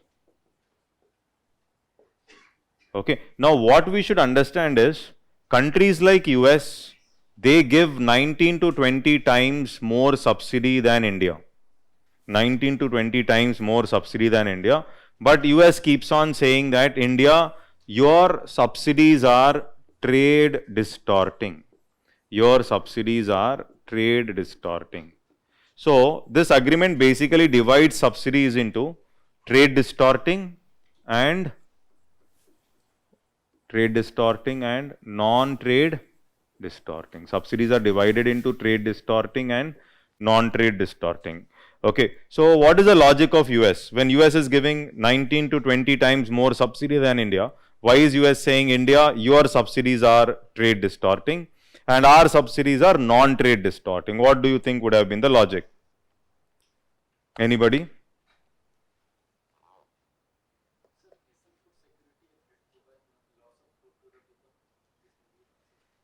Okay, but Ultimate, who is giving more? US is giving more. Rich countries have more capacity to give subsidy, but their subsidies are seen as non-trade distorting. So if you observe agreement on agriculture also, it is again a challenge for developing countries. Okay, so when I say US is giving 19 to 20 times more subsidy, okay, US basically gives subsidies which are called as production subsidies. US basically gives subsidies which are called as production subsidies. India also gives, but mainly US, most of the US subsidies are production subsidies. And most of India's subsidies, most of the subsidies which India gives, major chunk of our subsidies are product subsidy. So two words I have written. One is production subsidy and another one is product subsidy. Okay. So we'll try to understand. So here you have these words. Okay. You have production subsidy. We also have something called as production taxes. Taxes also. Okay. Similarly, we have product subsidies, product subsidy, and also product taxes. Just for understanding, why I am writing tax here is so that you will understand it easily. Okay, product taxes. Now, US basically gives these subsidies, and these subsidies are generally seen as, these subsidies are seen as non-trade distorting. Okay, and these subsidies like product subsidies, they are generally seen as trade distorting. I hope you are able to follow. Trade distorting. Now what we should understand is one simple example of a product subsidy. What are these subsidies basically? These subsidies will directly increase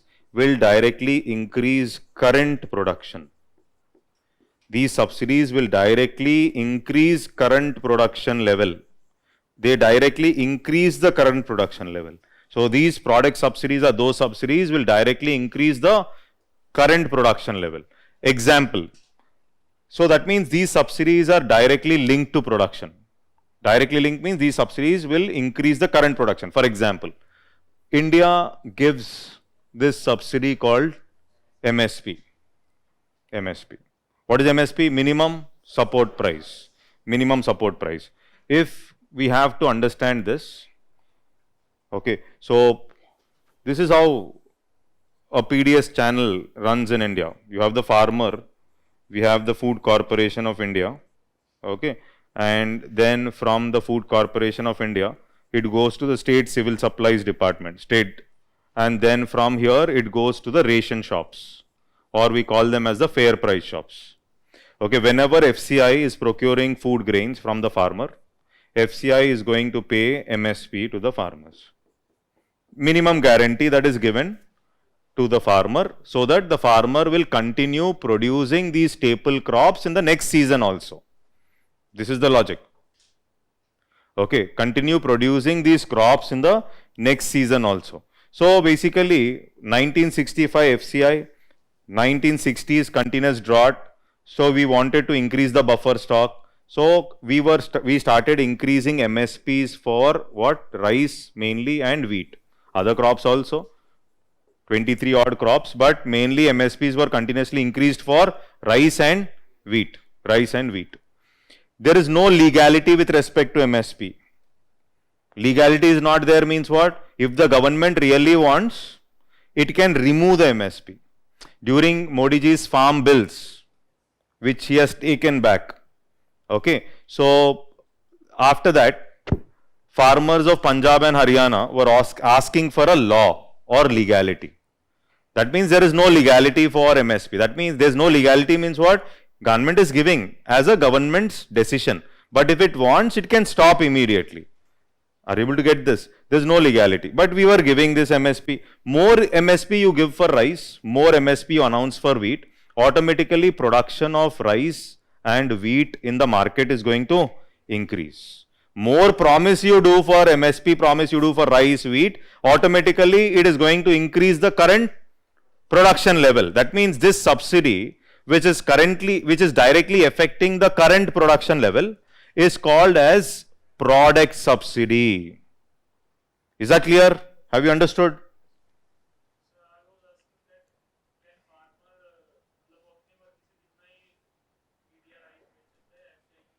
No. So for wheat and rice, FCI follows open-ended procurement. That is a big challenge. I'll talk in PDS. See, there are other entities also. Pulses are there, let's say. But open-ended procurement is mainly for open-ended. का मतलब क्या होता है? What is open-ended? Means there is no upper limit. You are procuring as much as given. That is what is open-ended procurement. Open-ended procurement is there only for rice and wheat. Only for rice and wheat there is open-ended procurement. There is no open-ended procurement for other MSPs. Okay, so other entities. So, of course, in agriculture class I will discuss that CSE, Commission for Agricultural Costs and Prices. This entity, which is an attached office of Ministry of Agriculture, this entity recommends MSP. And it will recommend FRP for sugar. I'll talk about FRP afterwards. Sugar has a fair remunerative price. Sugar does not have MSP. Sugar has FRP, and sugar FRP is legal. There is a law you have to give. MSP, there is no legality. Is it clear? See, FRP for sugar, I'll talk about it later in the export subsidy. Now don't worry about that. Till here it is clear. So whenever government is increasing MSP, rice output, wheat output will increase straight. So it is affecting the current production. So tomorrow, increase in rice production, rice prices in the market may come down, wheat prices may come down, and this will affect the international prices also. So therefore, your subsidy is directly increasing the current production, and therefore your subsidies are trade distorting. Okay. Now, have you heard of this scheme called Pradhan Mantri Kisan Samman Nidhi? Heard of that? Okay. So what is this? 6,000 rupees, 3 installments, retrospective effect from 2018 December. Okay. Most of my software friends also have taken this. Okay. Those who don't have land also, they have also taken. Huh? Okay, very good. Now, Pradhan, when I'm saying 6,000 rupees I'm going to give with retrospective effect, we are not concerned whether you will produce rice, whether you want to produce wheat, sugar, whatever you want to produce, you produce. Okay, so irrespective, that means that subsidy somehow is not directly increasing the current production. Are you able to get this? In US also, subsidies are given on hectares of land. So I'll give you subsidy, X amount of subsidy if you are having 3 hectares of land. Now what you want to produce in that 3 hectares of land, you produce rice, sugar, maize, whatever you want to produce. That means this subsidy is not directly linked to the current production. Okay. Similarly, in US, they give subsidies which are environment related subsidies. For example, they are giving subsidies for irrigation facilities, a kind of irrigation infrastructure. They are giving subsidies for rural infrastructure development. Okay. Now, this rural infrastructure development like irrigation, whatever it is, it may not increase the current production level, but in future, it can increase the output. If your infrastructure is good, irrigation, everything is good, then in future, it will increase the rice output or wheat output, but it is seen as non-trade distorting because it is not affecting the current production level.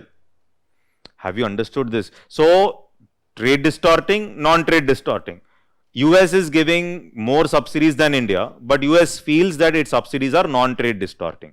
Why US feels its subsidies are non-trade distorting? Because according to WTO, those subsidies which are not affecting the current production level are seen as non-trade distorting. That subsidy is not affecting the current production. The subsidy may affect the future production, but still it's okay. For example, subsidies given for Go Green. Go Green subsidies are maybe you're talking about organic farming, okay, grow green technologies, etc. So these are all seen as non-trade distorting, but organic food is also a business and a market. But India is not in a position to completely think about those kind of subsidies. For example, Sri Lanka said one fine morning, all the brothers without brains, Okay, they came together in Sri Lanka and they said organic. And their logic is what? They had to import fertilizers from countries like India. So they thought, let us reduce the fertilizer import cost. Okay, very good. Okay, but you did not imagine farmers have lost because of organic.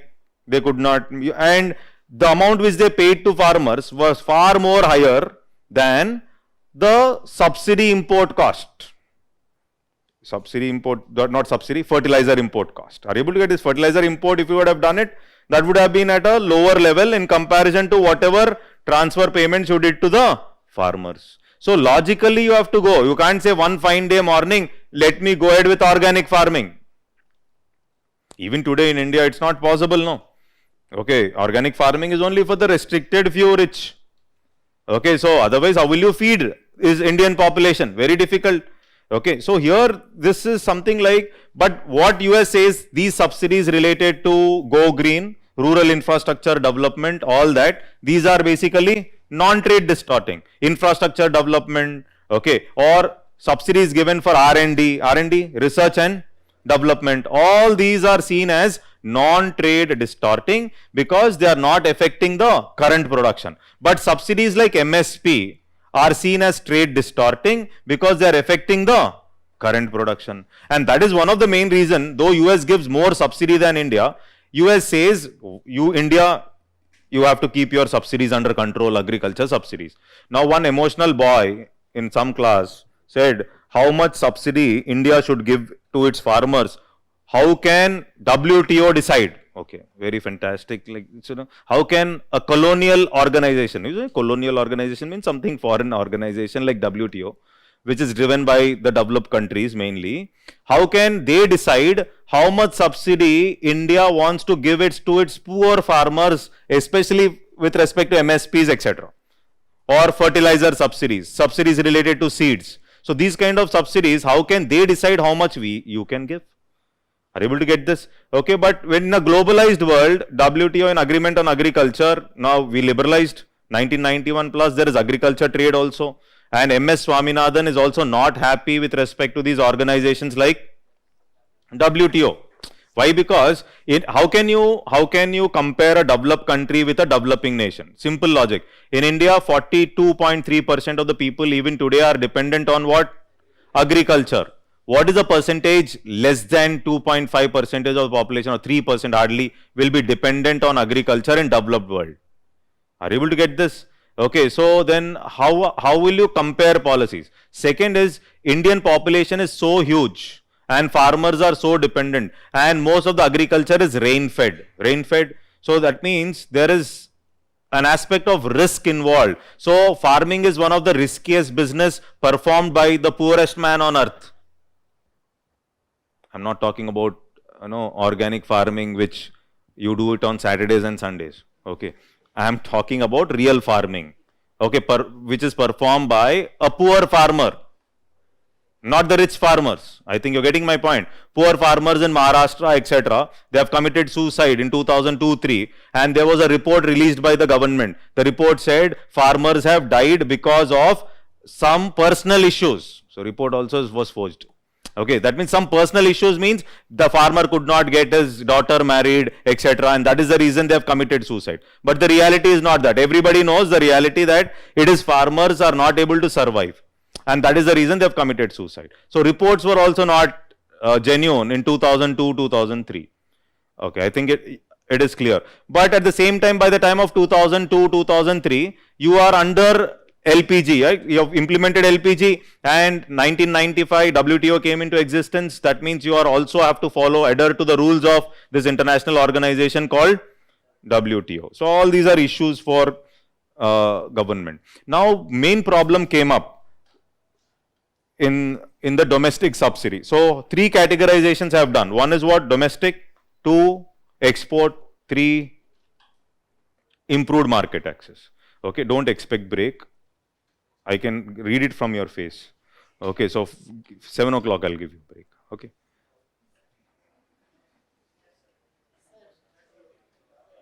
Wait.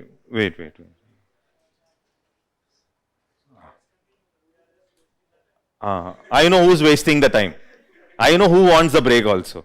Okay, wait. Yeah, they're just wasting the time. Okay.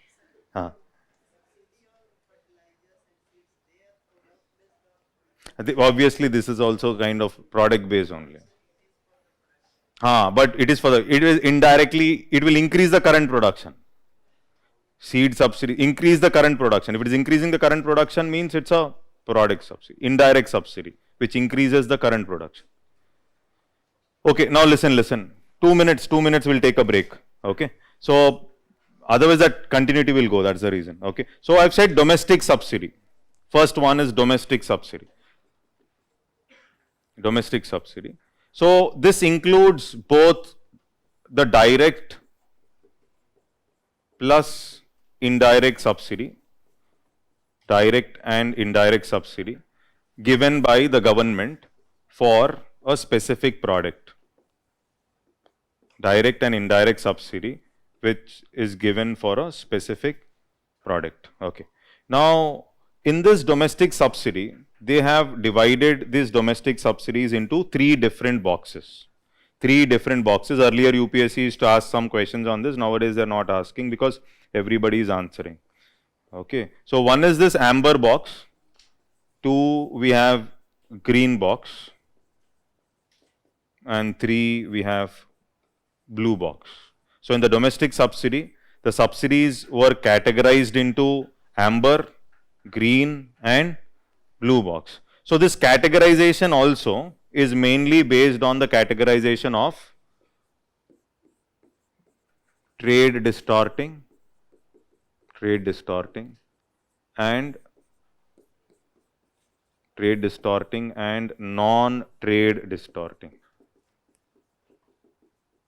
Trade distorting, this categorization is also based on trade distorting and non-trade distorting. So what they did is all trade distorting subsidies they have put in this box called amber box. All trade distorting subsidies were, that means something that is affecting the trade. So all trade distorting subsidies were put in amber box. So that means amber box has all those subsidies which are distorting the trade. Is this clear?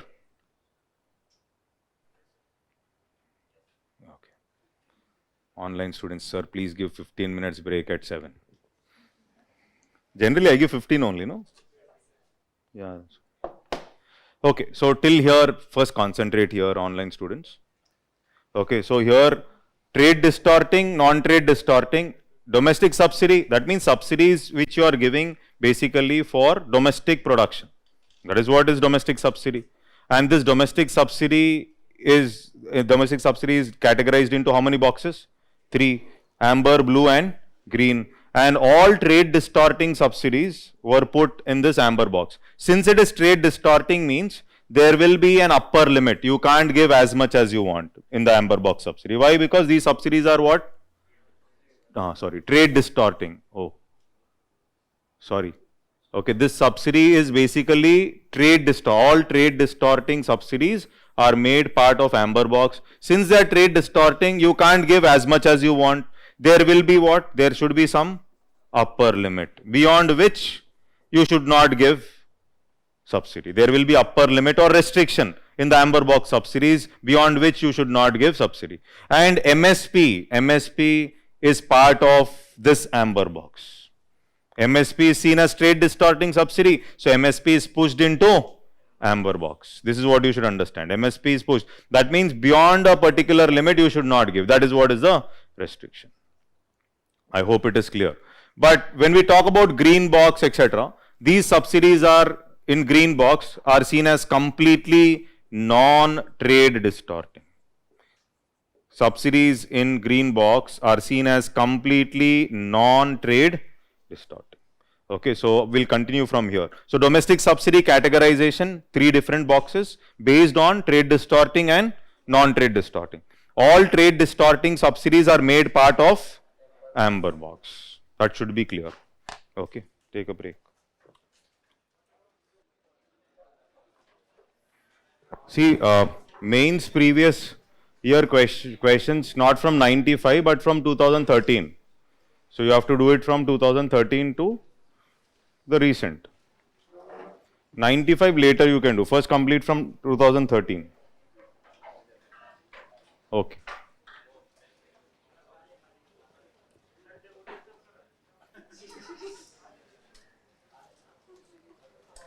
Okay.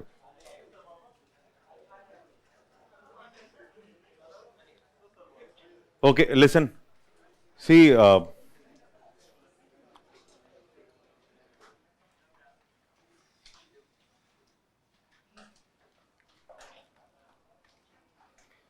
so what we have discussed is domestic subsidy, isn't it?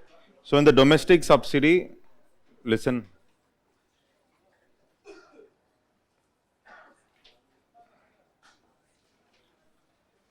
Okay.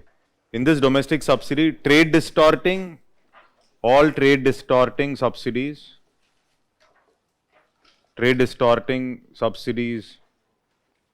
are made part of which box? Amber box. First thing, okay. Since they are trade distorting, you have to come up with something called as the upper limit, okay. And upper limit is something beyond which you should not give subsidy. That is the meaning, upper limit. Now, why they are seen as trade distorting is because of these subsidies, it is affecting the international market. The product prices are coming down, etc. This is affecting the international market, and therefore, it is seen as trade distorting. Okay, and in this trade distorting subsidies, there can be, one is the product related subsidies.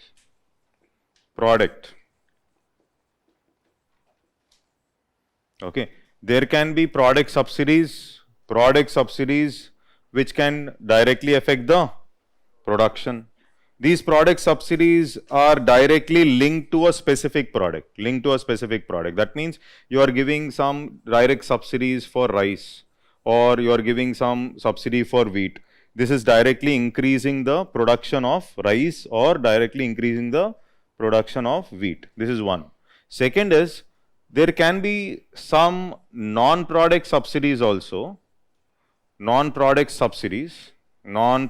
specific subsidies, non-product, which can also increase the current production. They may be given for the whole of agriculture. If the subsidies can be given for the whole of agriculture. For example, there can be some subsidies like fertilizers, okay, or maybe some subsidies with respect to seeds, okay, or there are some subsidies related to electricity. Okay, overall you are giving it for the whole of agriculture, but definitely these subsidies can also affect the international markets. This can also affect the international markets, because you are giving subsidies with respect to seeds, you are giving subsidies with respect to fertilizers, okay, you are giving subsidies with respect to electricity, whatever it is. It can also have an impact with respect to the prices in the market. It can affect the current production, it can affect the international market with respect to the product prices. So both these two can be part of the amber box.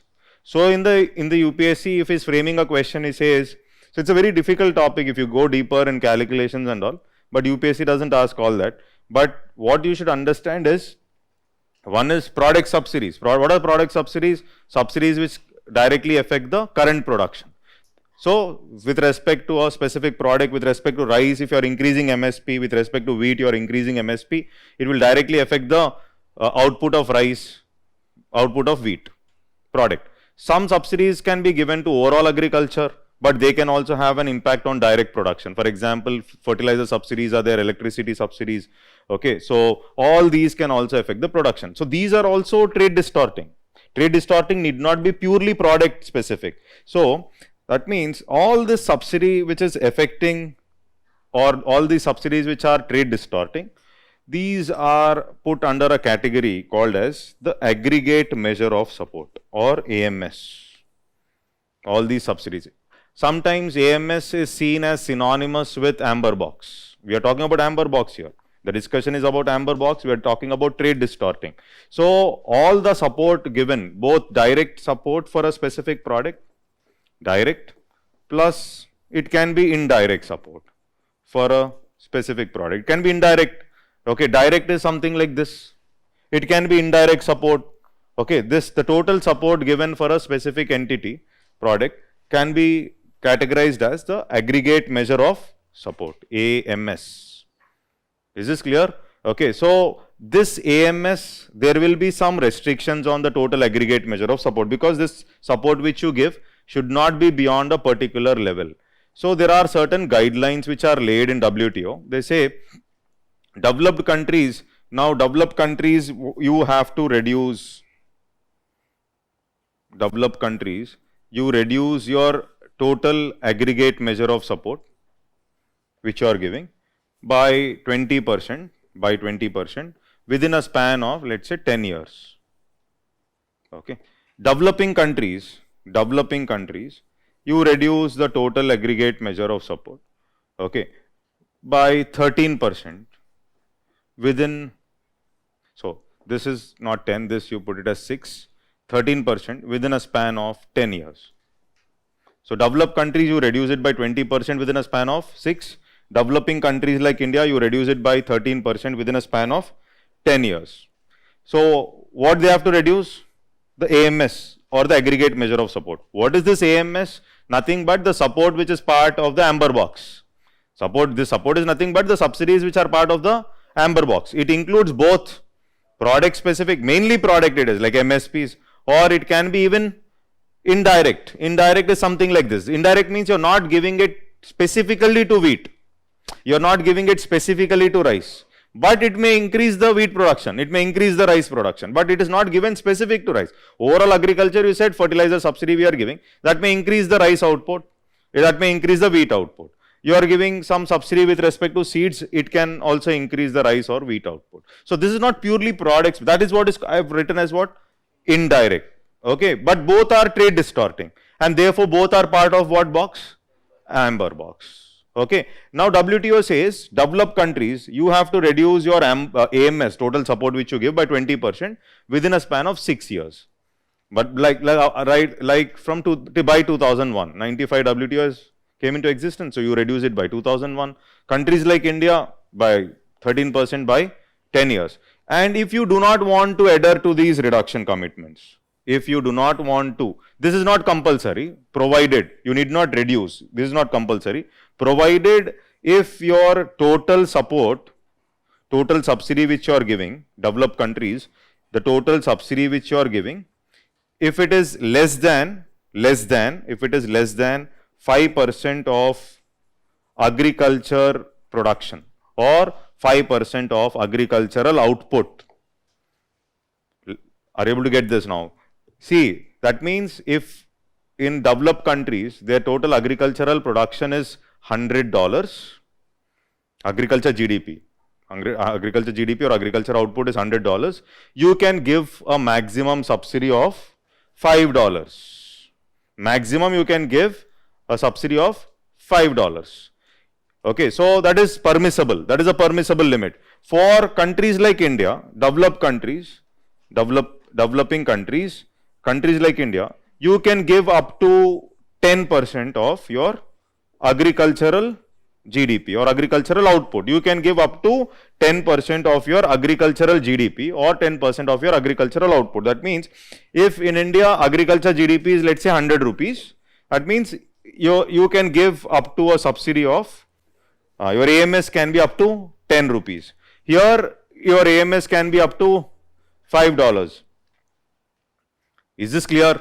If you are getting confused, I'll just remove this arrow. So this is something which you should understand, that up to, you can give up to 5% of agriculture output, developed countries, 10% of agriculture. If you are able to maintain this, you need not adhere to these reduction commitment. You need not follow this reduction commitment if your subsidies are below this level. And this level of subsidy is basically called as the de minimis level of subsidy. De minimis level of subsidy. This is what is called as the de minimis level of subsidy. De minimis means it is minimum permitted amount of subsidy. For the developed countries, the minimum, the upper limit of subsidy which the developed country can give is how much? 5% of the total agricultural production.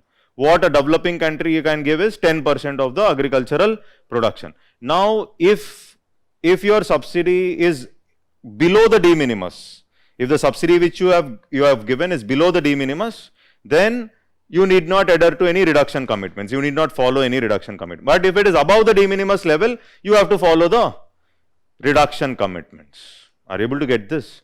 Okay, so this is little tricky. What you should observe is, first is, we were talking about domestic subsidy. In this domestic subsidy, I said developed countries give more subsidy than in India, but still developed countries don't have much of a problem. But developed countries basically do not give subsidies which are product specific. So what are product specific subsidies? It will be directly affecting the current production level, current production of that specific product. Okay, so like MSP is given for rice, MSP given for wheat, automatically will increase the production of rice or production of wheat in the market. Okay. Then there can be some non-product subsidies also, which can be trade distorting, which can affect the international trade, etc. So there can be something like the indirect subsidies, like the fertilizers, which are given for the whole agriculture sector, seeds related subsidies or electricity related subsidies. Okay, but since they are affecting the international market or the trade, therefore they are seen as part of amber box and they are seen as trade distorting. Since they are trade distorting, there is upper limit beyond which in the amber box you should not give subsidies. Okay, so since they are trade distorting, according to WTO, you have to keep your subsidies within control. Okay, that aggregate measure of support, which aggregate is what? Total. Aggregate is total support, both direct as well as indirect. Direct is specific to a product, indirect is not specific to a product, but that is also trade distorting. So both put together, we are calling it as AMS. Okay, and this AMS, developed country, you reduce it by 20%. Okay, within a span of 6 years. Countries like India, you reduce it by 13% within a span of 10 years. More scope is given. But least developed countries is not there. Least developed countries, there is no restriction in agriculture. I have not mentioned anything related to least developed country. Here means there is no restriction on LDCs. Okay, here the discussion is only with respect to developed and developing country. And then if you don't want to adhere to these conditions, it's okay, provided your AMS support which you are giving is below the de minimis level. Your AMS support should be below the de minimis. So what is de minimis for developed country? 5% of the agricultural output. Okay, and what is the de minimis for developing country? 10% of the agricultural output. Is that clear? Okay. Now India had problems basically in 2000. Till here is it clear? Understood. So India was, it is difficult basically for countries like India to put a control on product subsidies. Okay, why? Because farmers are dying and farmer support you cannot stop. And moreover, it's a very sensitive area, protecting Indian farmers, and many people are dependent on agriculture. But most importantly, one big challenge was straight away visible in 2013. So in 2013, India came up with National Food Security Act. National Food Security. Generally, before elections, we want to give more subsidy. Okay, so National Food Security Act basically was trying to cover almost, like they said, we will cover 67% of the population. First of all, cover less, but see to that the subsidy goes to the beneficiary. Though you are very ambitious in covering more also, the problem is the subsidy is not reaching the beneficiary. It is getting wasted in between. Okay, that is the reality. That is the reason several committees have committed, like mentioned that why do you want to cover so much which is beyond your capacity. So if you have to cover 67% of the population, obviously MSPs should increase, buffer stock should increase, all that. So India was about to cross the de minimis level of subsidy. You have to cross the de minimis level of subsidy.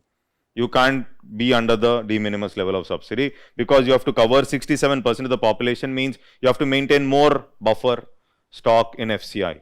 Okay, so automatically MSP's announcement and all will increase, and therefore you will be crossing the de minimis level of subsidy. During this period, this was 2013, this was a period there was this Bali ministerial conference that was held. Okay, Bali, the first ministerial conference in WTO was in 1996. Tomorrow we'll discuss ministerial conference. 1996, we had the first ministerial conference in Singapore. And the recent ministerial conference took place in Geneva, 2022, where they were discussing about COVID vaccines and all. Okay, so COVID, developed countries were little reluctant. They wanted to patent even COVID vaccines. So in that recent ministerial conference, we have got some 5 years concession that next 5 years, so nobody is going to patent the COVID vaccines at least. Okay, so India was not happy with that. India was asking for even the procedures other than the vaccine alone. So there are diagnostic procedures. So when you say COVID, there are diagnostic services with respect to COVID, okay, and other therapeutics along with vaccine. So India said no patenting these things also, but that didn't happen. They only gave a concession with respect to vaccines for 5 years. That means the next 5 years, nobody is going to patent these COVID vaccines. But that also with great difficulty, there were discussions, etc. Bill Gates was one person who was first interested in patenting. Don't think Bill Gates extraordinary just because Melinda Gates Foundation is there. Okay, so there's a lot of research that is done and they want to patent as much as possible, increase the drugs price and all that. So on top of it, every time they say welfare, but reality is that Warren Buffett is really a good man in terms of philanthropy, but not Bill Gates. Bill Gates is very intelligent. Bill Gates, you would have seen Bill Gates' speeches and all. Says, no, I'm not satisfied. I've got spiritually evolved and all that is nonsense. Okay, so okay, so suddenly you spiritually evolved and you see, and even all this. Okay, so you find all of them, no? Steve Jobs coming to Neem Karoli Baba here. Okay, so, okay, and then dissatisfied, went back and all that. No, this all, okay, I don't understand the storyline. Okay, so, but, okay, fine, there are no comments on that. But this is how you observe that in the Bali Ministerial Conference, when developing countries, food security is a big issue. In developing countries, food security is a big issue. Now, we were about to cross the de minimis level, so other countries can take India to a dispute settlement body. And this period in 2013, this was in 2000, this ministerial conference was in which year? 2013. NFSA was also in 2013. So, India fought in this ministerial conference along with developing countries, and we were able to get, successfully we were able to get something called as a peace clause. In the Bali Ministerial Conference, India was able to get something called as peace clause. So in detail, I will dictate Bali tomorrow, but peace clause is what? Peace clause says, temporarily, we are going to give you a relief till 2017. This was in 2013. They said till 2017, there will be a temporary relief. What is this temporary relief? Though you cross the de minimis level of subsidy, up till 2017, no country will take you to the dispute settlement body. No other country will take the developing nations to the dispute settlement body. Okay, we are giving you a temporary relief till 2017. This is what temporarily, this is what is called as peace clause. What is a peace clause? A temporary concession that was given till 2017, that though we cross the de minimis level, that is the 10% of the production cost, agriculture GDP, you are giving your subsidies crossing the 10% of agriculture GDP, no other country will take you to the dispute settlement body. This is what is called as peace clause, which was arrived in which ministerial conference? Bali. Bali was the 9th ministerial conference which they have arrived at, and this was in 2000 till 2017. So Modi ji was eagerly waiting for 2017. Okay, there was other ministerial conferences in 2017. Okay, to 2017, there was a Buenos Aires ministerial conference in 2017, and Modi ji was saying that government, Indian government means, they were saying, if you don't extend, we will extend. Okay, so what we were saying is, anyhow, COVID came up, so then food security is an issue, so you don't interfere. This is our logic basically, because food security is a big issue during COVID. So please extend the peace clause, or till the time you are coming up with a permanent solution with respect to this. It's only a temporary solution, no? Till the time you come up with a permanent solution, we will indiscriminately extend the peace clause. India was making such statements. We will extend the peace clause also. Indirectly, it means we will do what we feel like doing if you don't take proper decision as soon as possible. Till now, permanent solution is still not arrived. Till now, permanent solution is still not arrived. This is what is called as domestic subsidy. In that domestic subsidy, the box which I have discussed is what? Amber. Better we write first. Okay. Overall AMS. So AMS both product but trade distorting non-product also overall both.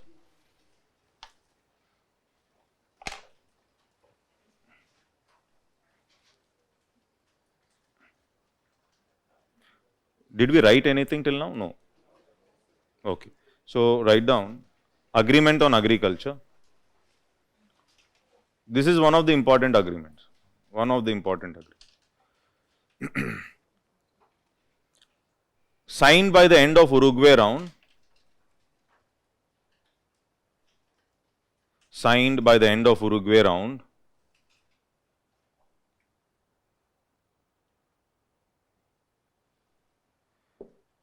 And it provides a framework.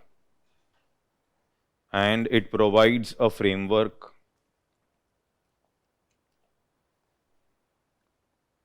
with respect to long-term reforms. With respect to long-term reforms related to agricultural trade,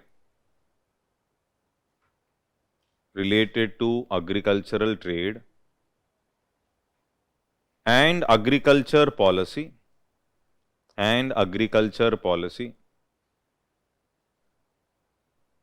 so that market orientation for agriculture,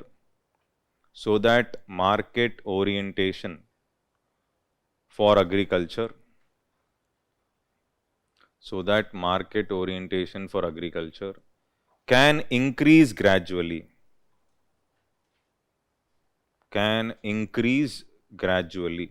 Is that okay?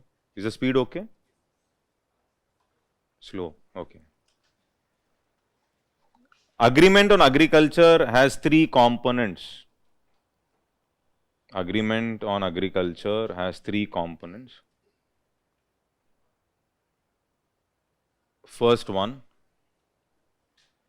reduction in domestic subsidy. 2, reduction in export subsidy.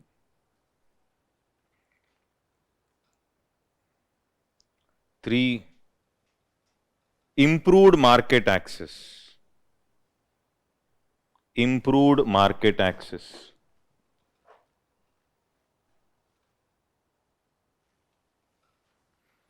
Okay. Then put the heading reduction in domestic subsidy.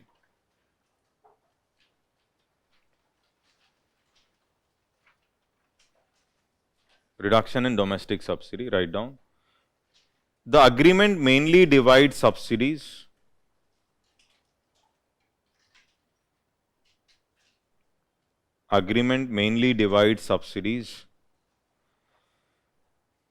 Into trade distorting and non-trade distorting subsidies. Trade distorting and non-trade distorting subsidies.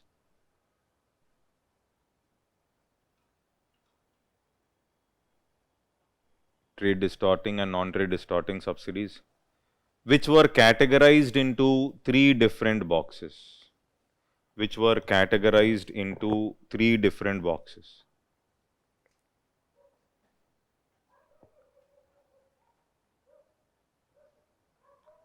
First one, amber box, write down. First one, amber, amber box. Write down all trade distorting subsidies.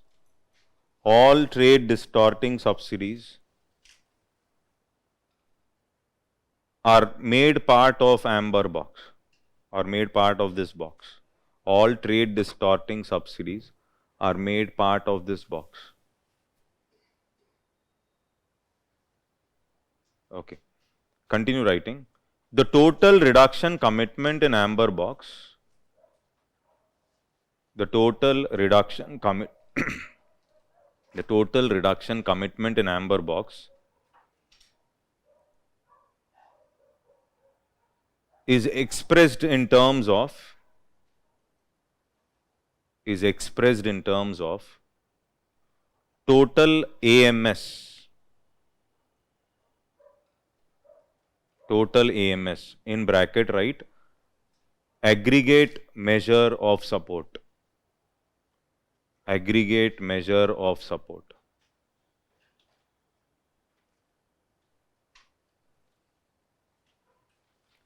which includes all support given for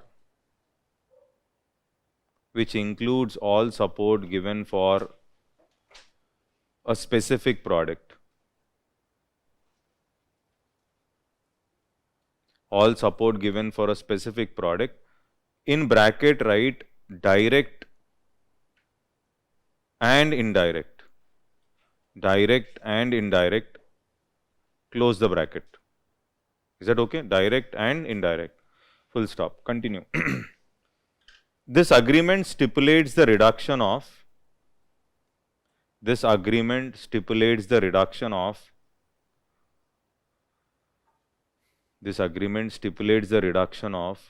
total AMS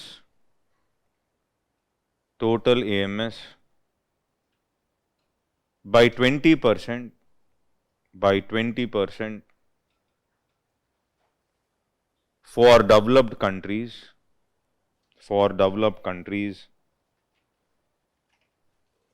over a period of how many years? Over a period of 6 years. While developing countries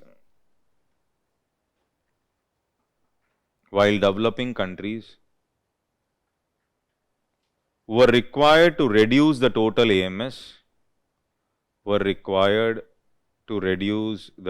AMS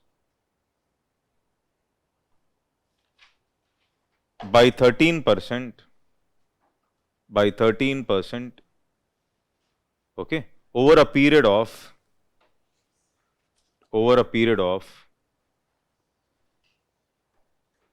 10 years.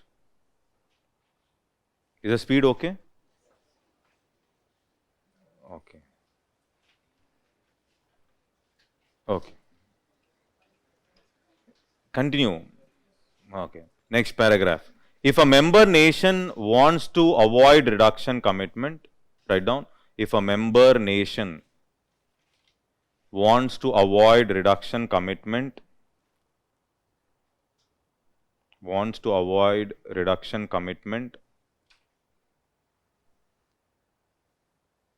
under AMS,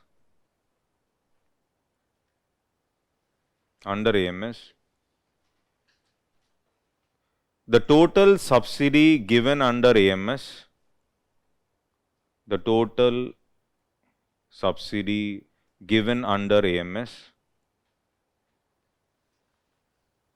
must be less than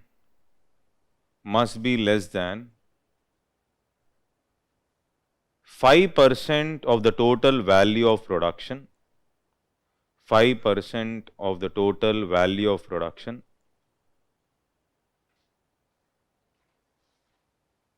for developed countries,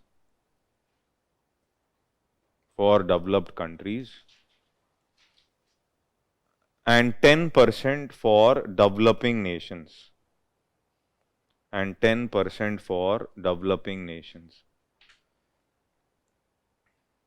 Okay, continue, full stop and continue. Such a level of subsidy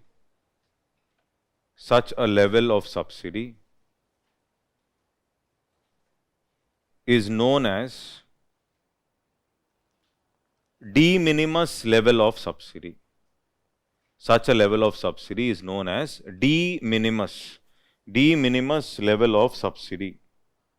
Such a level of subsidy is known as de minimis level of subsidy. Is that okay? Have you understood? This is the only difficult area in agreement on agriculture. Everything else is simple only. Is that clear? That is, if you are able to keep your subsidy below de minimis, no tension only.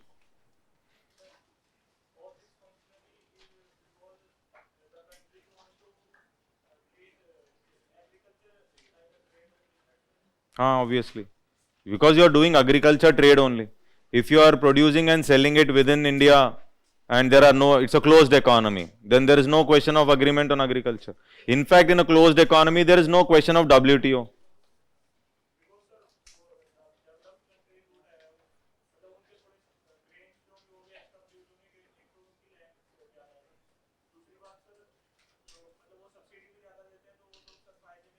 Hmm. So, see, when the whole question is, if you take the statistics also, developed developed countries, if you see European nations, graph if you see, European countries have exponentially increased the green box subsidies.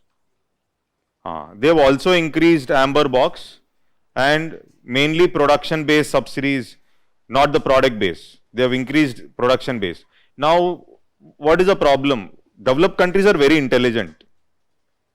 Okay, so they put up indirect restriction. What is this indirect restriction? For example, this box says all non-trade distorting, completely non-trade distorting, completely. So completely non-trade distorting means no upper limit. How much ever you want to give, you can give. Okay, so specific payments which are given, specific payments, government gives some specific payments to farmers. Okay, specific payments to farmers can be given by the government, okay, to support the farmer, or they can give subsidies with respect to even R&D, or they can give subsidies with respect to rural infrastructure development, okay, and as long as or subsidies related to, suppose fixed amount of subsidy is given for environmental programs. Environment, you want to protect the environment.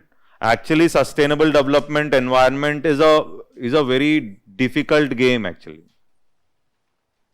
Very difficult. Of course, I'll not use any other word. Difficult, why? Because in a country which is struggling with poverty, I would have mentioned in the basics class also. So when I'm struggling with poverty and my day-to-day needs itself are difficult, I cannot think of future generations. If you ask African nations, basically during COVID period also, African nation vaccine percentage is very less. And now the developed countries were talking about patenting the COVID vaccine. Now it's a big challenge for the developing world. So the concept of Vasudhaiva Kutumbakam and all is not there. The whole globe is a single family. You know? Okay, all that is very good on paper. But when it comes to reality in international relations, all that is not followed. And now if you see environmental programs, go green and all that, huge funding comes with respect to agriculture. And these green box subsidies have exponentially increased by European countries. And they say on the other side, countries like India, you have to keep your subsidies below the de minimis level when it comes to amber box. But do you think India has the luxury, or developing countries, do they have the luxury to give these subsidies? So we don't have so much of money. For us, first of all, our MSP itself is a challenge. Farmers are asking for increasing the MSP. Farmers are continuously protesting, increase the MSP. They are following one method. Okay, government follows a method. I'll talk about calculation later. Government follows a method where it takes the actual costs into consideration. Okay, so whatever costs involved, actual cost into consideration, and they have increased it by 50%, 1.5. 50%, 1.5. This is what they did. This also farmers were not happy. Farmers started protesting. Farmers said, don't take actual cost. We are not happy with this. MS Swaminathan was also not happy. That means farmers are protesting for increasing the MSP. In countries like India, this is the situation. And for this also, government is not in a position to do. Forget about these kind of subsidies where I will think of research and development, rural infrastructure development, okay, transfers for environmental programs, go green technologies. You want to go ahead with go green technology, government is giving subsidy. Now these are the things which generally only a rich country can think. Yes or no? Poor countries cannot think about all this. Maybe we may spend some money on R&D. Voluntarily, we may say, yes, we will also follow sustainable development, etc. is part and parcel. Voluntarily, India is putting in effort. But the thing is, we don't have the luxury to do this. But European countries by now from 1995 till date, exponentially they have increased this subsidy. So they have better technologies. They have better environmental friendly related technologies with them. Already high yielding seeds, etc. Research and development is important for that, no? R&D. Okay, so high yield variety entities, everything is there with them because they have given huge amount of funding, and that money will not be part of amber box, it is part of green box. It's an intelligent way. Now this is okay because this is not affecting the current production. This may, as long as it is not affecting the current production, it is okay. Okay, in prelims if he is asking all trade distorting subsidies are part of which box? Amber box. But in mains, if I have to critically analyze agreement on agriculture, I will say, I will talk about these things, that though green box on face of it looks completely non-trade distorting, but green box subsidies can definitely have an impact on future production. And European countries have exponentially increased green box subsidies. Is that clear, everybody? Okay. So just put the heading green box.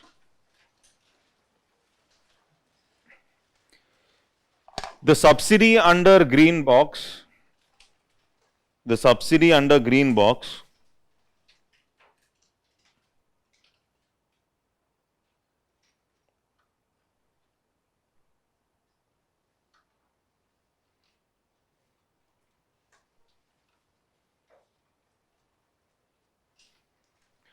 okay, the subsidy under green box is considered completely non-trade distorting. Is considered completely non-trade distorting.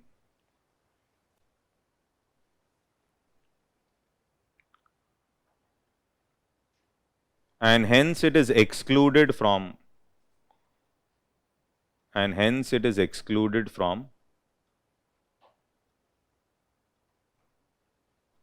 reduction commitment. Reduction commitment. Full stop and continue. This box mainly contains fixed payments. This box mainly contains fixed payments to producers. Fixed payments to producers. For environmental programs. For environmental programs,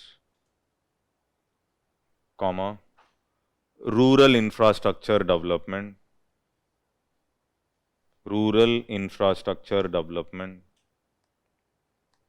comma, protection of plant and animal health, protection of plant and animal health,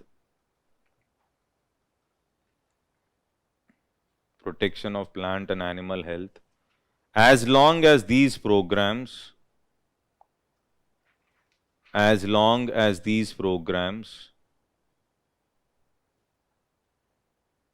do not affect the current production level.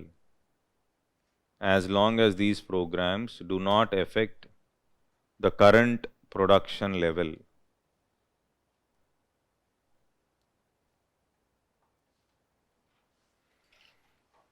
Is that okay? Yes. Next, put the heading blue box.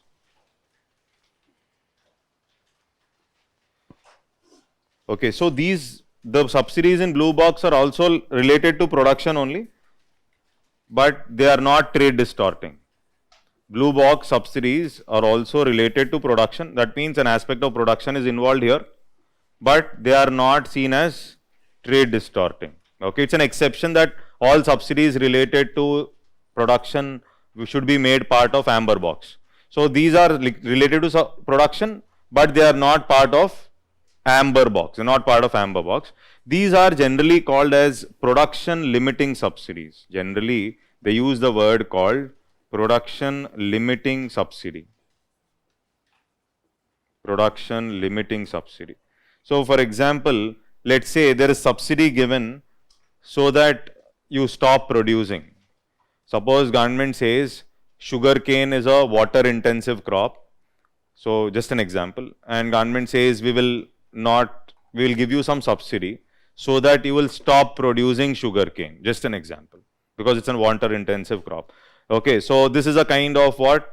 A blue box subsidy. That means you're trying to give subsidy to limit the production. You're giving subsidy to, or suppose government says, no, you do one thing, you leave the land fallow, don't produce anything for the next 1.5 years, for which we will give you some subsidy. So what kind of subsidy is it? It is a production limiting subsidy. That means you're giving subsidy not to produce. Such a kind of subsidy is called as production limiting subsidy. Production limiting subsidies are those subsidies which are given to limit something called as production. Okay, so these are also seen as not non-trade distorting, though they are related to production. If they would have been related, they are seen as trade distorting, means they will put it under which box? Amber box. Amber box, is it? Okay, now this blue box subsidies can be traced back to the Uruguay round period, where there were several agreements signed between US and EU, European Union. They have signed some agreements. Okay, mainly they wanted to, suppose US is exporting bananas, etc. to EU. Now EU may give subsidies not to produce bananas. They want to enhance trade. So bananas, they have decided to buy it from US. So basically this production limiting agreements can be seen back, traced back to the Uruguay round agreement between, during the Uruguay round period, where there are these production limiting agreements signed between US and European Union. Is that clear? So put the heading blue box. It is an exception. It is an exception from general rule. It is an exception from general rule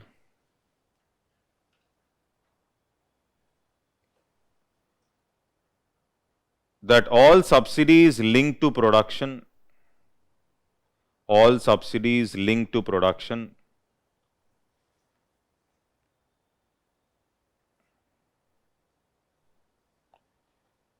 should be kept at de minimis level. Should be kept at de minimis level.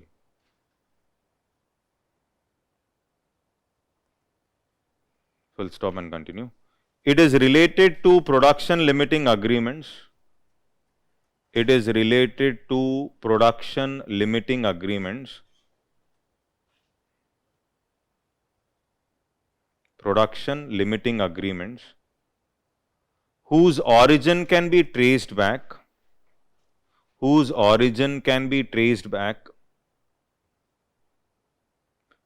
to Uruguay round negotiations,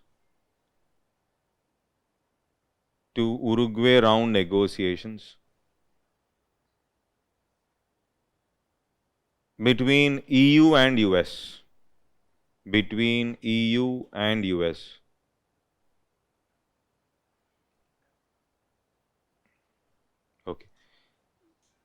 Okay, fine. Write one question there only.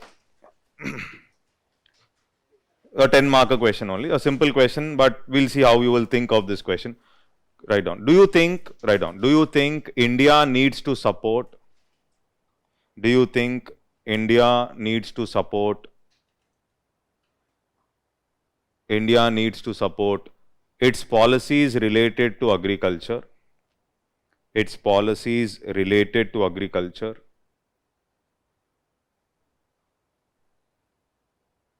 In the international platforms,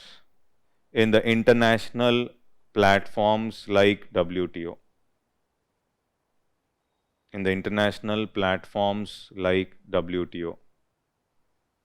Discuss. 10-marker. So for this, it's not just about agreement on agriculture. The question for this question, agreement on agriculture, is only one part. I think it is clear. So you should think why India needs to support its policies in agriculture in the international platforms like WTO. That's all. We'll stop here.